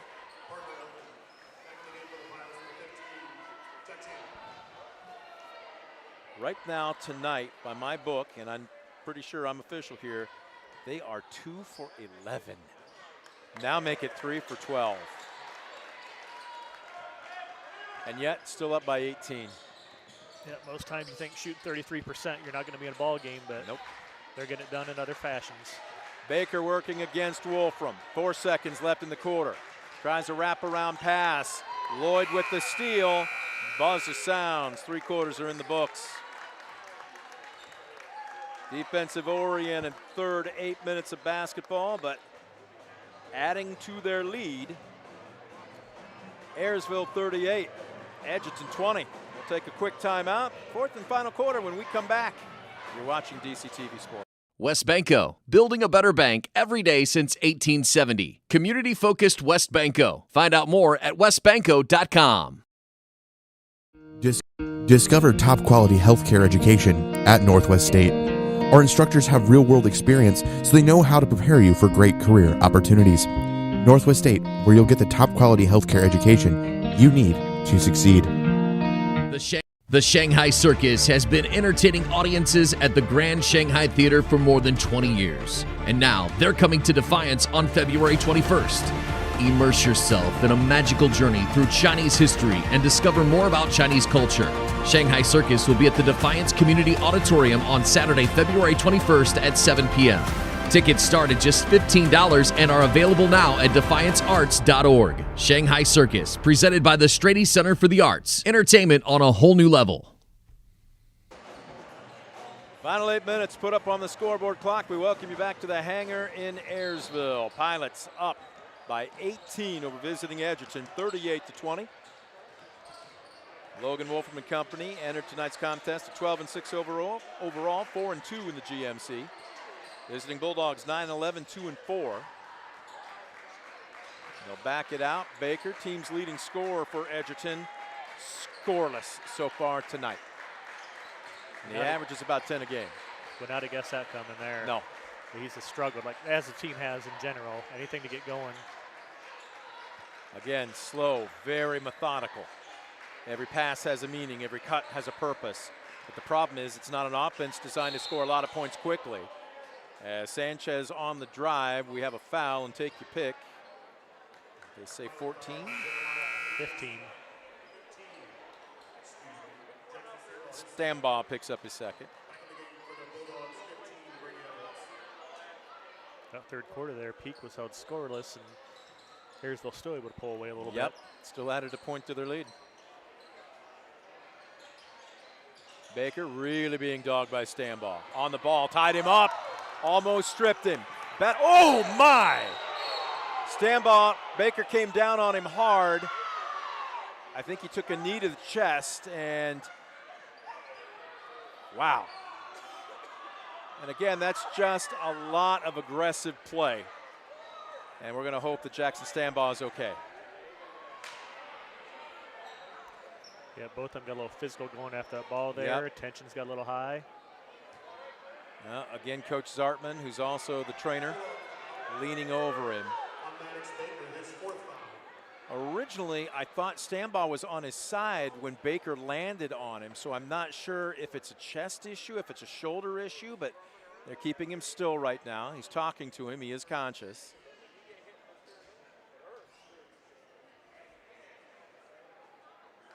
He's grabbing the middle of his chest, so guessing maybe that a knee came down like on his sternum or his breastplate there. Man. Yeah, probably either caught the knee or caught the elbow as they both fell there, got tangled up. He's up. He appears to be okay.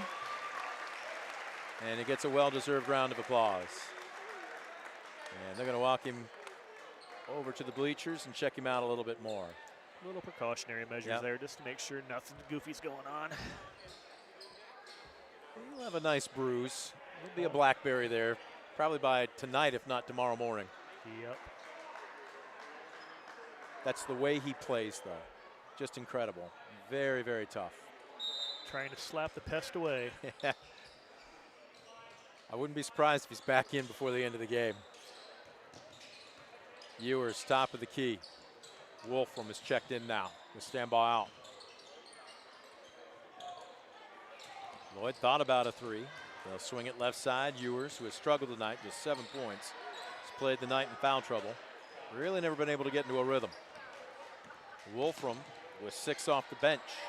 Lloyd for 3. Off the heel of the iron.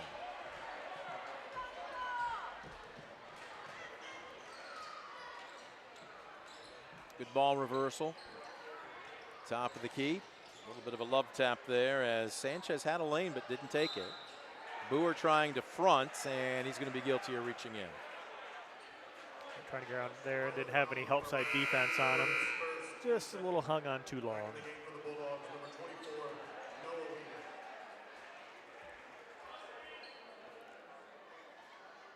Speaking of walling off, you see Boer just kind of hanging around in the middle of the paint. Can't do anything about that, though. A 3-point basket for Mason Eldon. His second basket of the evening. It's a West Banco 3. Ayersville came on to 2-3 there on that baseline out of bounds, and somebody got caught sleeping on the weak side. Wolf from near corner. He's got a couple to his credit. That one in and out. Lob pass, Weaver. Boer had his back to the ball, trying to force it a little bit, and that will be a Bulldog turnover. As Dylan Dunn checking back in, and look who else is joining him.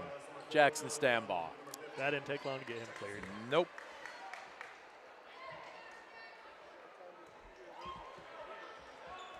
Peak brings the ball up the court.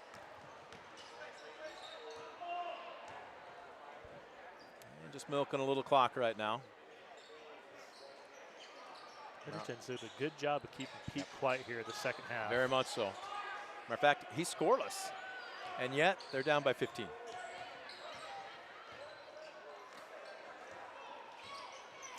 Pulling the ball out a little bit, Stambaugh. Yep, just playing a little keep away. And as we say that, Peak says, I want to score in the second half. He's fouled. Gonna call an offensive foul? Now he's looking for a number. Yeah, oh, wow. They are going to call it offensive. The way that was delayed, it looked like the official was looking around Jeremiah Peak trying to get an Edgerton number, and then Peak is called for his second foul of the night. That's definitely an interesting one there, but maybe a little push off with the tush. I don't know. Okay. The tush push is okay in football, not in basketball. And now a Bronx cheer coming as we've got another foul. I don't want to see this one get chippy. Both teams have played well tonight despite the 15-point difference. Ayersville picked up their 4th foul. Next one they'll be shooting. Ball off the mark. Peak with the rebound. It's 3-on-2. Jeremiah dishes at the last second. Lloyd, nice pump fake to get the defense in the air, and he's got his first basket of the night. Nice transition right there. Peak led that perfect. Lead back up to 17 as we're under 5 minutes left to go in the game. On the drive, foul. Sanchez will head back to the free throw line. See if that makes a difference there. 4:50 left here, and Edgerton will be shooting the rest of the way. Well, that is going to be the third foul on Dylan Dunn. And back to the strike. Sanchez, again, 72% from the line on the season, has struggled tonight. Just 1 for 5. As has about everybody. Yeah. It seems like there's anybody time they go to the foul line, not very much luck going to. Doesn't seem that cold in the hangar here tonight, does it? First is on the way. This time the Drapers swish. We did the reverse jinx there for him. There you go. Couple of substitutions as Weaver and Everett's check out for Edgerton. Sanchez trying to go 2 for 2 from the stripe. Second is on the way. He's done it. He's quietly had himself a decent night. 11 points. Peak cuts baseline. They miss him. Dunn kicks it back out. Coming up on 4.5 left to go in the game. Ewers crosses over. Nice up and under move. There we go. Whoa. That's the sign of frustration. Even with the made basket, you can tell right there as he slams the ball behind him and a chance to complete the three-point play. Nice finish here with the left hand. When you're used to being so successful, especially as an underclassman, again, almost 21 points a game, you still have to remind these youngsters not every night's going to be 21.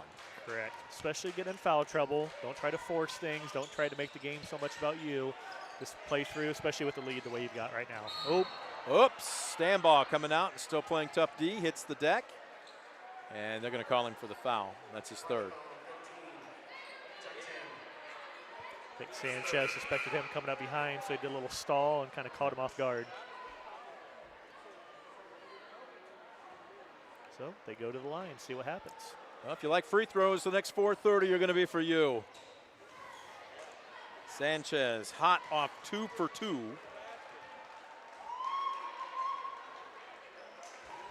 And he's now in the double figures.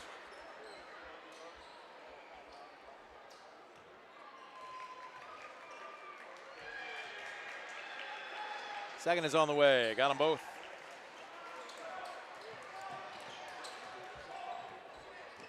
See if they get a stop here defensively. Chipping away, got it down to 15. Still quite a mountain to overcome there. Dunn just kind of hanging around in between the circles. Ewers averages 21 a game. He's got 9 tonight. Stambaugh, nice drive. Dishes. Dunn thinking about a 3, but it's short. Stambaugh. The pest remains pesky. He's just everywhere you don't want him to be. Like right there again. Beyond the arc, Eldon releases the basketball. Likewise, Sinclair goes down to post up. And the 3 ball is airmailed by Sanchez. Here comes Peak, 1-on-3. He doesn't care. Got some good penetration into the paint, but they'll kick it out. And timeout being called by Logan Wolfram. Smart decision there. Yeah. Didn't have anything going. Tried to give a little jib and jab into the inside. Pulled it out. This becomes one of those situations where the game is a blowout. Okay, the final score is the only thing that's in question. But how often do you see teams lose their edge, maybe become a little lax, and then an extra turnover here off a bad pass, or an extra turnover there off of a bad decision on a dribble drive, or just plain become sloppy. And I think that timeout, as much as anything, right now, as Logan Wolfram, we're watching him, he's not preaching fire, but I think he's saying, guys, there's still 3:35 left to go. Stay focused. Correct. Yeah, kind of get them reeled in here a little mentally. Make sure they know, yes, we got the game probably intact, but don't let them give any type of chance to get back in this here. Play smart, push it like we have been, but at the same time, don't force the shots. Run the offense, make sure we get the open looks, and crash the boards when needed. And also, let's remember, they're back on this court again tomorrow night in about 24 hours. The last thing you want to do is lose the wind in your sails overnight. You want to take that as much as you can. That's the psychology of the game. I know the casual fans listening to me going, what difference does it make? It's a new day. But you can speak to that from a coaching perspective. How important is it to still finish up strong? Oh, it's huge because you as a team, when you go in that locker room afterwards, you either got that momentum going and you just feel that oomph kind of going with you. And that carries over that next game because you know that you came out and you did everything you needed to towards the game plan. You got a turnover there, stepped on the out-of-bounds line. But, you know, if you don't finish strong, then you know coming in, the expectation is coming out. You kind of got that pressure on you, and things just get just a little bit tighter, even though the game may not mean as much the next day, but it's still, as mentally, you're not quite as crisp. 42-27 as we approach the 3-minute mark here in the contest. Sanchez, one-handed bounce pass. Sinclair on the drive. Nice stop and pop jumper. That's a pretty looking J. Nice little finish in there from about 10 foot. We talked about it. It's a lost start. Yes, sir. 42-29. 13-point lead. Ewers will back it out.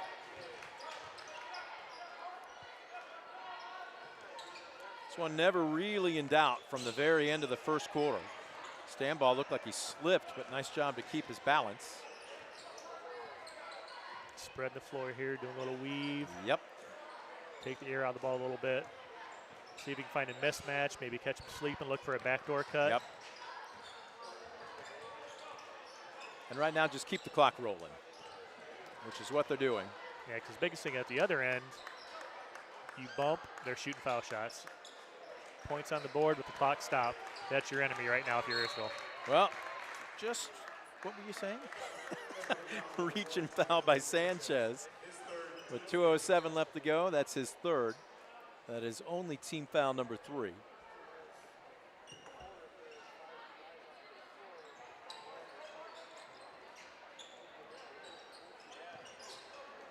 And they're just going to play a little keep away, most likely for the next 2 minutes. Edgerton with 2 fouls to give here before they're shooting. Yep, they're coming out and being a bit more aggressive beyond the top of the arc. But they're not really putting pressure on the ball. Lloyd needs some help. Stanball obliges.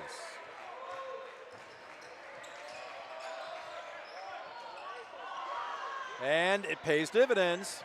On the turnover, here comes Steppes as he surrenders the basketball with 90 seconds left. They got to go here.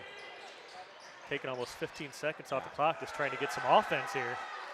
Sinclair on the drive. Nice crossover. Misses, though. Ewers with the board. And unless Edgerton wants to extend the game, looks like we're just going to say keep away for the final minute 7. And just as I say that, Sinclair comes out and fouls. One more team foul before Ayersville will be going to the line.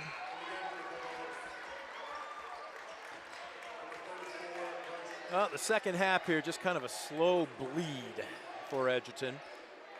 But also give Ayersville credit. Oh, wow. 3 is up and off the mark. Eli. I tell you what, he's the kind of kid you want on your roster. Just always cracking jokes, always. He's the type of kid that I could see if Ayersville were down by 15 with less than a minute, he would go up to Coach Wolfram and say, okay, do you want me to just tie it up, or once I do, go ahead and win it? He's that kind of kid.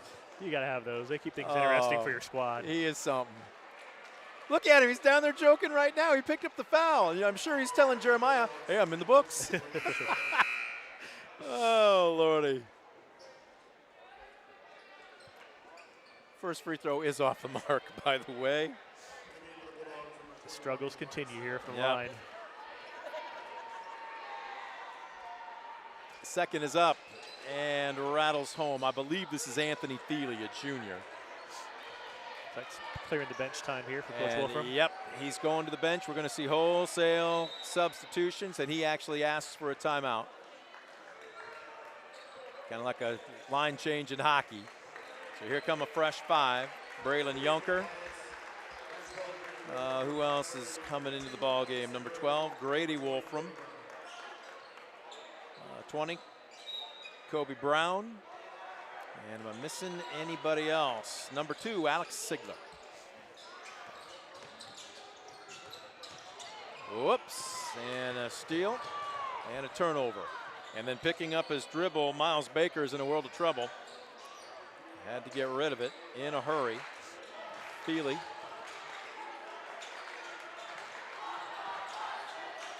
Oh, nice give and go. And quick hands by Sigler on the steal. 18 ticks left to go in the ball game. And Ayersville will just dribble this one out.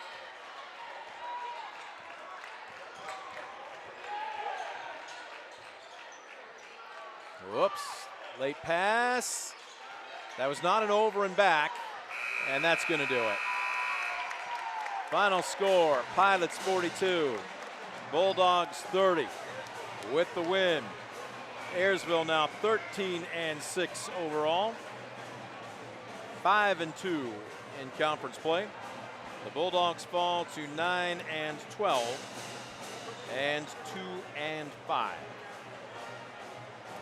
Handshake line. Both clubs will hit the showers. What we will do is take a timeout. When we come back, we will have your post-game show. Pilots 42, Bulldogs 30. You're watching DCTV Sports. Estill Chevrolet Cadillac is this area's new and used car headquarters, earning your trust one satisfied customer at a time. Estill Chevrolet Cadillac, North Clinton Street in Defiance, and online at drivebobestill.com. For the past 70 years, Midwest Community Federal Credit Union has been your financial partner, helping you achieve your dreams and secure your future. Midwest Community Federal Credit Union, with locations in Defiance, Bryan, and Napoleon. Find out more at midwestcommunity.org. Proudly serving the area with the highest quality contracting services for nearly 100 years. Baker Schindler Company of Defiance and Paulding, 419-782-5080. Online at baker-schindler.com. Superior Credit Union, a not-for-profit member-owned financial cooperative. Visit superiorcu.com to find out more about joining the winning team at Superior Credit Union. Stamball Jewelers is your trusted source for diamonds, fine jewelry, watches, and gifts. Whether you're looking for a dazzling engagement ring, a timeless anniversary gift, or a present for someone special, Stamball Jewelers has something for every occasion. Visit us today and discover why we've been serving the community since 1948.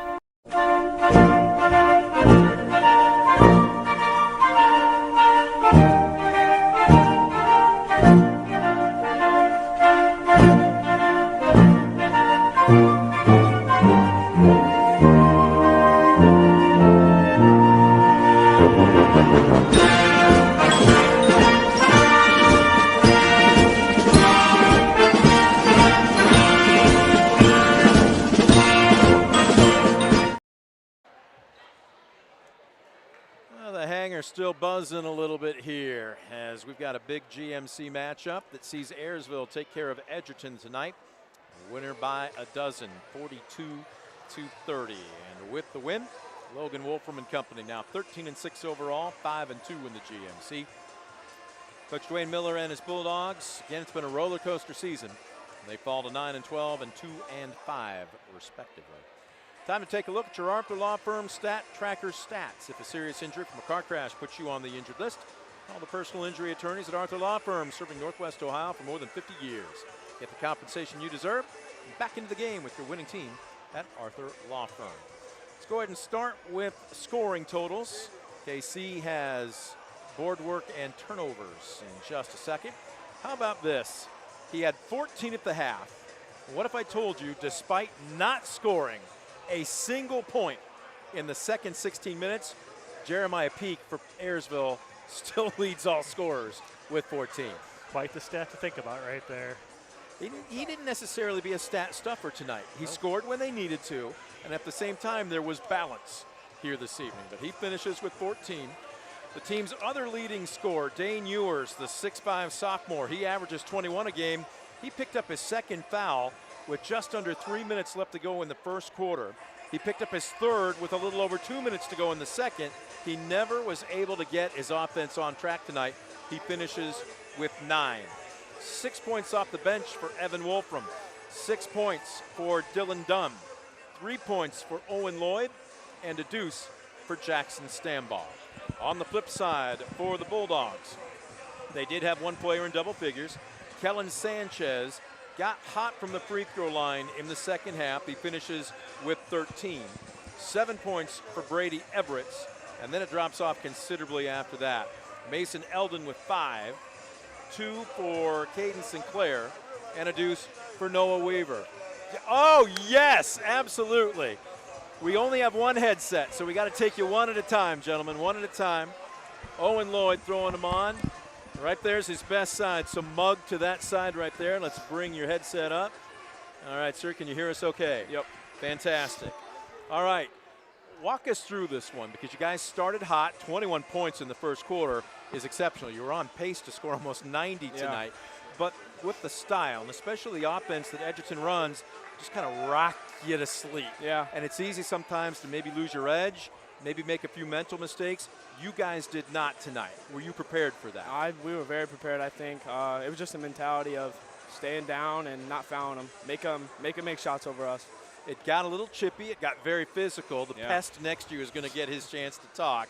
Have you guys officially dubbed him that, by the way? Yeah. That's what we call him all the time. He wraps both arms around it, though, Yep, doesn't he? yep. But when you get defense played like that, it almost becomes infectious. Everybody was gnawing at the bit tonight. Yep. With Coach there that first half, he wants you guys to kind of come out and get going because it looked like defensively you guys kind of were a little lackadaisical coming out, but your offense really propelled you guys that first half there. Well, we just came out and we just started hitting shots. You know, Evan hit 2 threes, Jay hit a couple. Yep. He had like 14 at halftime, and that's great for us. Yeah, because your second half, your guys' defense is what got the boat going. Yeah. You guys did an exceptional job out front there. In about a 3-minute span, you guys had about 7 points where you just out front steal, layup. It was just steal and transition and bucket. What coach wants you guys to change there at halftime to try to get things going? Just get our pressure up and go straight up at the rim, make them score over us. And you did that. But you also got a little bit more aggressive. You came out a little bit higher here.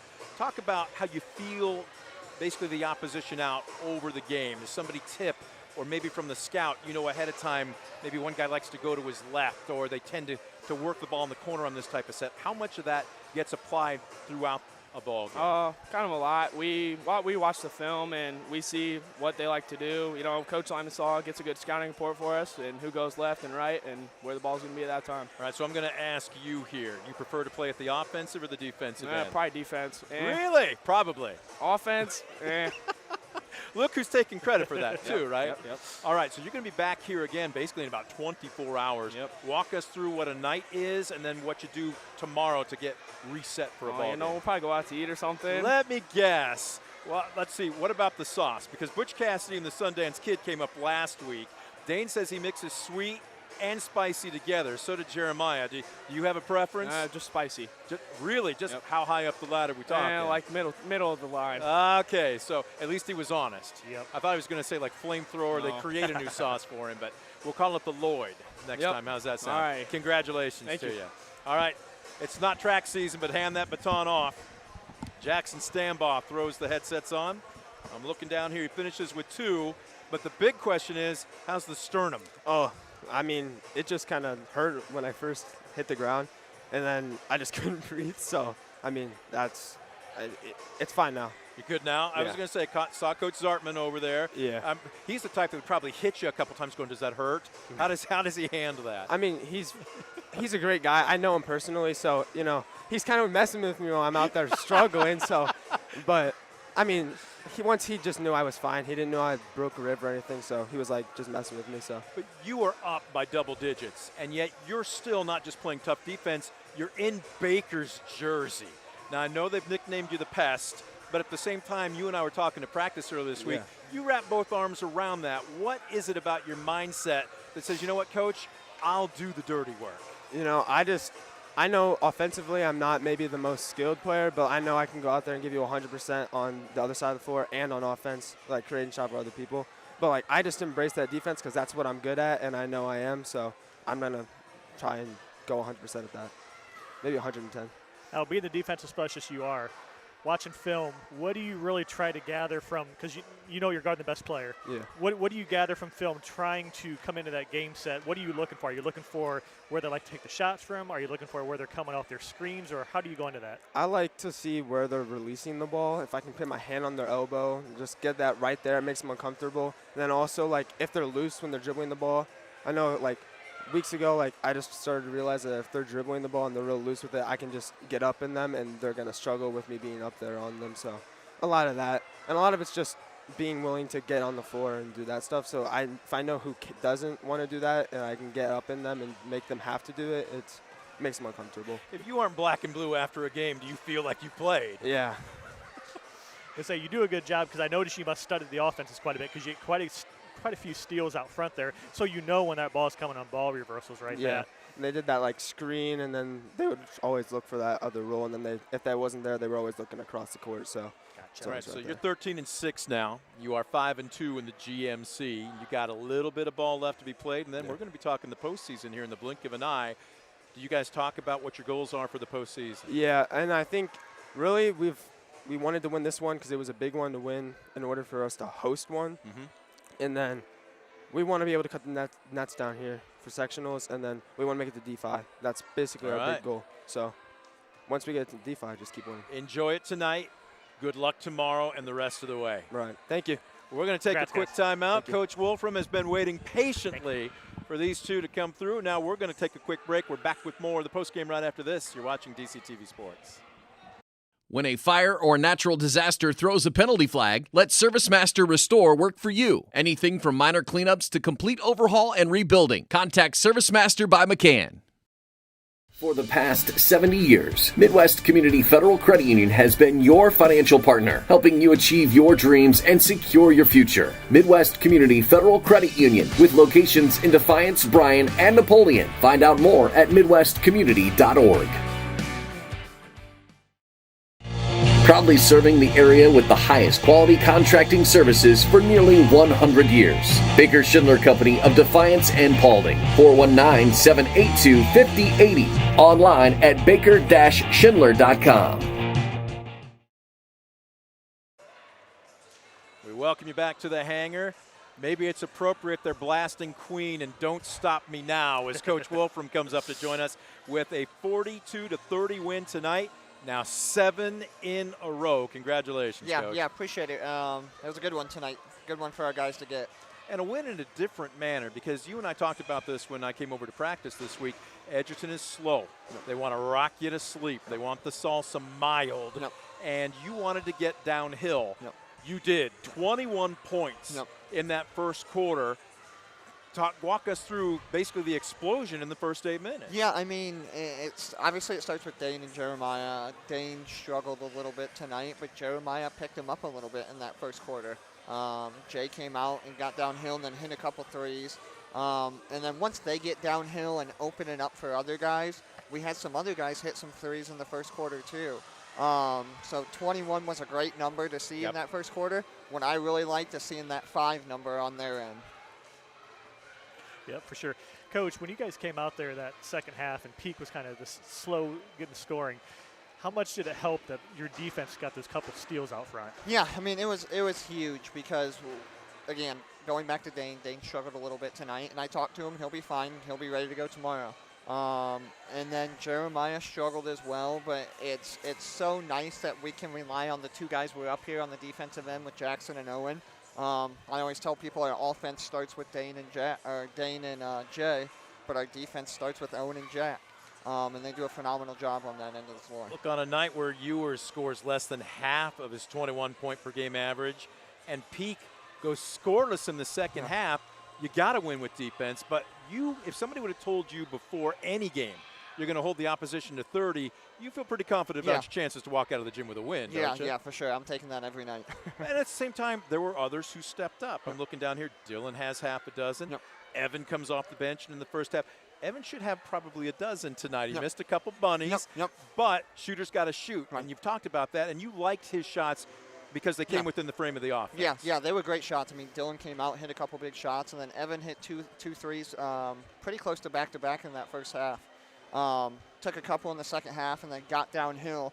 And that's what shooters are going to do once you make a couple. They're going to start coming out on you a little bit harder. And then you have that ability to attack and get downhill. Just missed a couple of them, but they were great takes. Yep. So coming in there, you guys did a great job of taking care of the ball the first half. Second half got just a little sloppy there. What did you tell the guys there when you called that timeout to try to get them settled down? Yeah, I mean, the second half, that's a perfect word. It just felt a little ugly and sloppy the whole second half. And I think that's a credit to a lead that we built, and I think the guys got maybe a little bit too complacent. So within that timeout, I just said, hey, we got to have layups. We got to handle the ball. And I thought we did a really good job of that after we called that timeout, just to kind of get the guys settled down. Hit the reset button. Yeah, didn't want to take any more quick threes unless Jeremiah was wide open on an in-and-out three. So, again, it's a good one to get a win out of here. For a guy that hasn't had lunch, he says in and out, and I'm immediately thinking something else. But yeah. We'll wait. All right, so you've got basically less than 24 hours, and you're right back on this floor again. And then you're going to finish up out of conference. You said, what, Tuesday against Kalida? Yep. And then Miller City. Yep. Walk us through the next 24 hours and walk us through the next 7 days, because before you know it, we're going to blink, and it's postseason time. Right. Probably the next 3 hours, I'm going to be awake the whole time, looking at max preps and looking at the OHSAA RPI rankings, because Fairview beat Wayne Trace tonight. You know what? That shouldn't surprise a lot of people, though, should it? Nope, it shouldn't. So Fairview and us are going to be right there for the 4-5 seed. We're currently the 4 and hope we can stay there. So next 3 hours, I'm going to be up checking that about every 10 minutes. We got to turn around, and we play a really, really tough Montpelier team tomorrow. I think they're 17 or 18-2. They're playing really, really good basketball. We have 3 great games to get us ready for tournament play. Looking at our district, we have a very tough district, whoever we play first game. So we got Montpelier, Kalida, and Miller City. They're all going to get us ready for that next level and going into tournament play. Enjoy this one for at least 15 minutes on the drive home, will you? Yeah, I will. All right. I will. Congratulations, Coach. Best of luck to you tomorrow night. Coach. Appreciate it. Thank you, guys. Coach Logan Wolfram joining us. We're going to take one last time out. When we come back, we'll put a big powder blue and gold bow on our post game. You're watching DCTV Sports. Proudly serving the area with the highest quality contracting services for nearly 100 years. Baker Schindler Company of Defiance and Paulding. 419-782-5080. Online at baker-schindler.com. Back at the hangar, they're still kind of buzzing around a little bit here, but hey, why not? You win 7 in a row and you win by a dozen here this evening. You're allowed to go ahead and celebrate a little bit. We're putting a wrap on our post-game show here again tomorrow night. Matter of fact, both these two teams are going to be back in action as Edgerton is on the road again as they will take on North Central. Ayersville right back here at the hangar as they will be taking on Montpelier, but you just heard Coach Wolfram talk about it. They've got some pretty salty competition. Would you rather have an easy breather going into the postseason, or would you rather have teams that you know are going to give you more of a tournament-like competition? Well, like one thing that Coach is kind of talking about, they've got their drawing coming up on Sunday. So if he has a beefier competition coming up before that, that adds points to that max prep. That helps them seeding going into that district. Going through, though, it gets them tested, gets them ready. Yep. The big thing is towards the end, you hope you get just a little bit of a break so that way the boys can get rested up, because during that tough stretch there, you want to make sure you don't catch any injuries. Everybody hoping to stay healthy and get set for the postseason here in about a week. That's going to do it for our broadcast here this evening. Our crew doing a fantastic job. Josh Bush, our director, along with the cameraman. For Casey Knowles, I'm Brent Balbinot. A big thank you going out to our underwriters for helping make the broadcast a possibility. And as always, you, the fan, for tuning in. Final score again tonight, Pilots 42, Bulldogs 30. You've been watching a sports presentation of DCTV.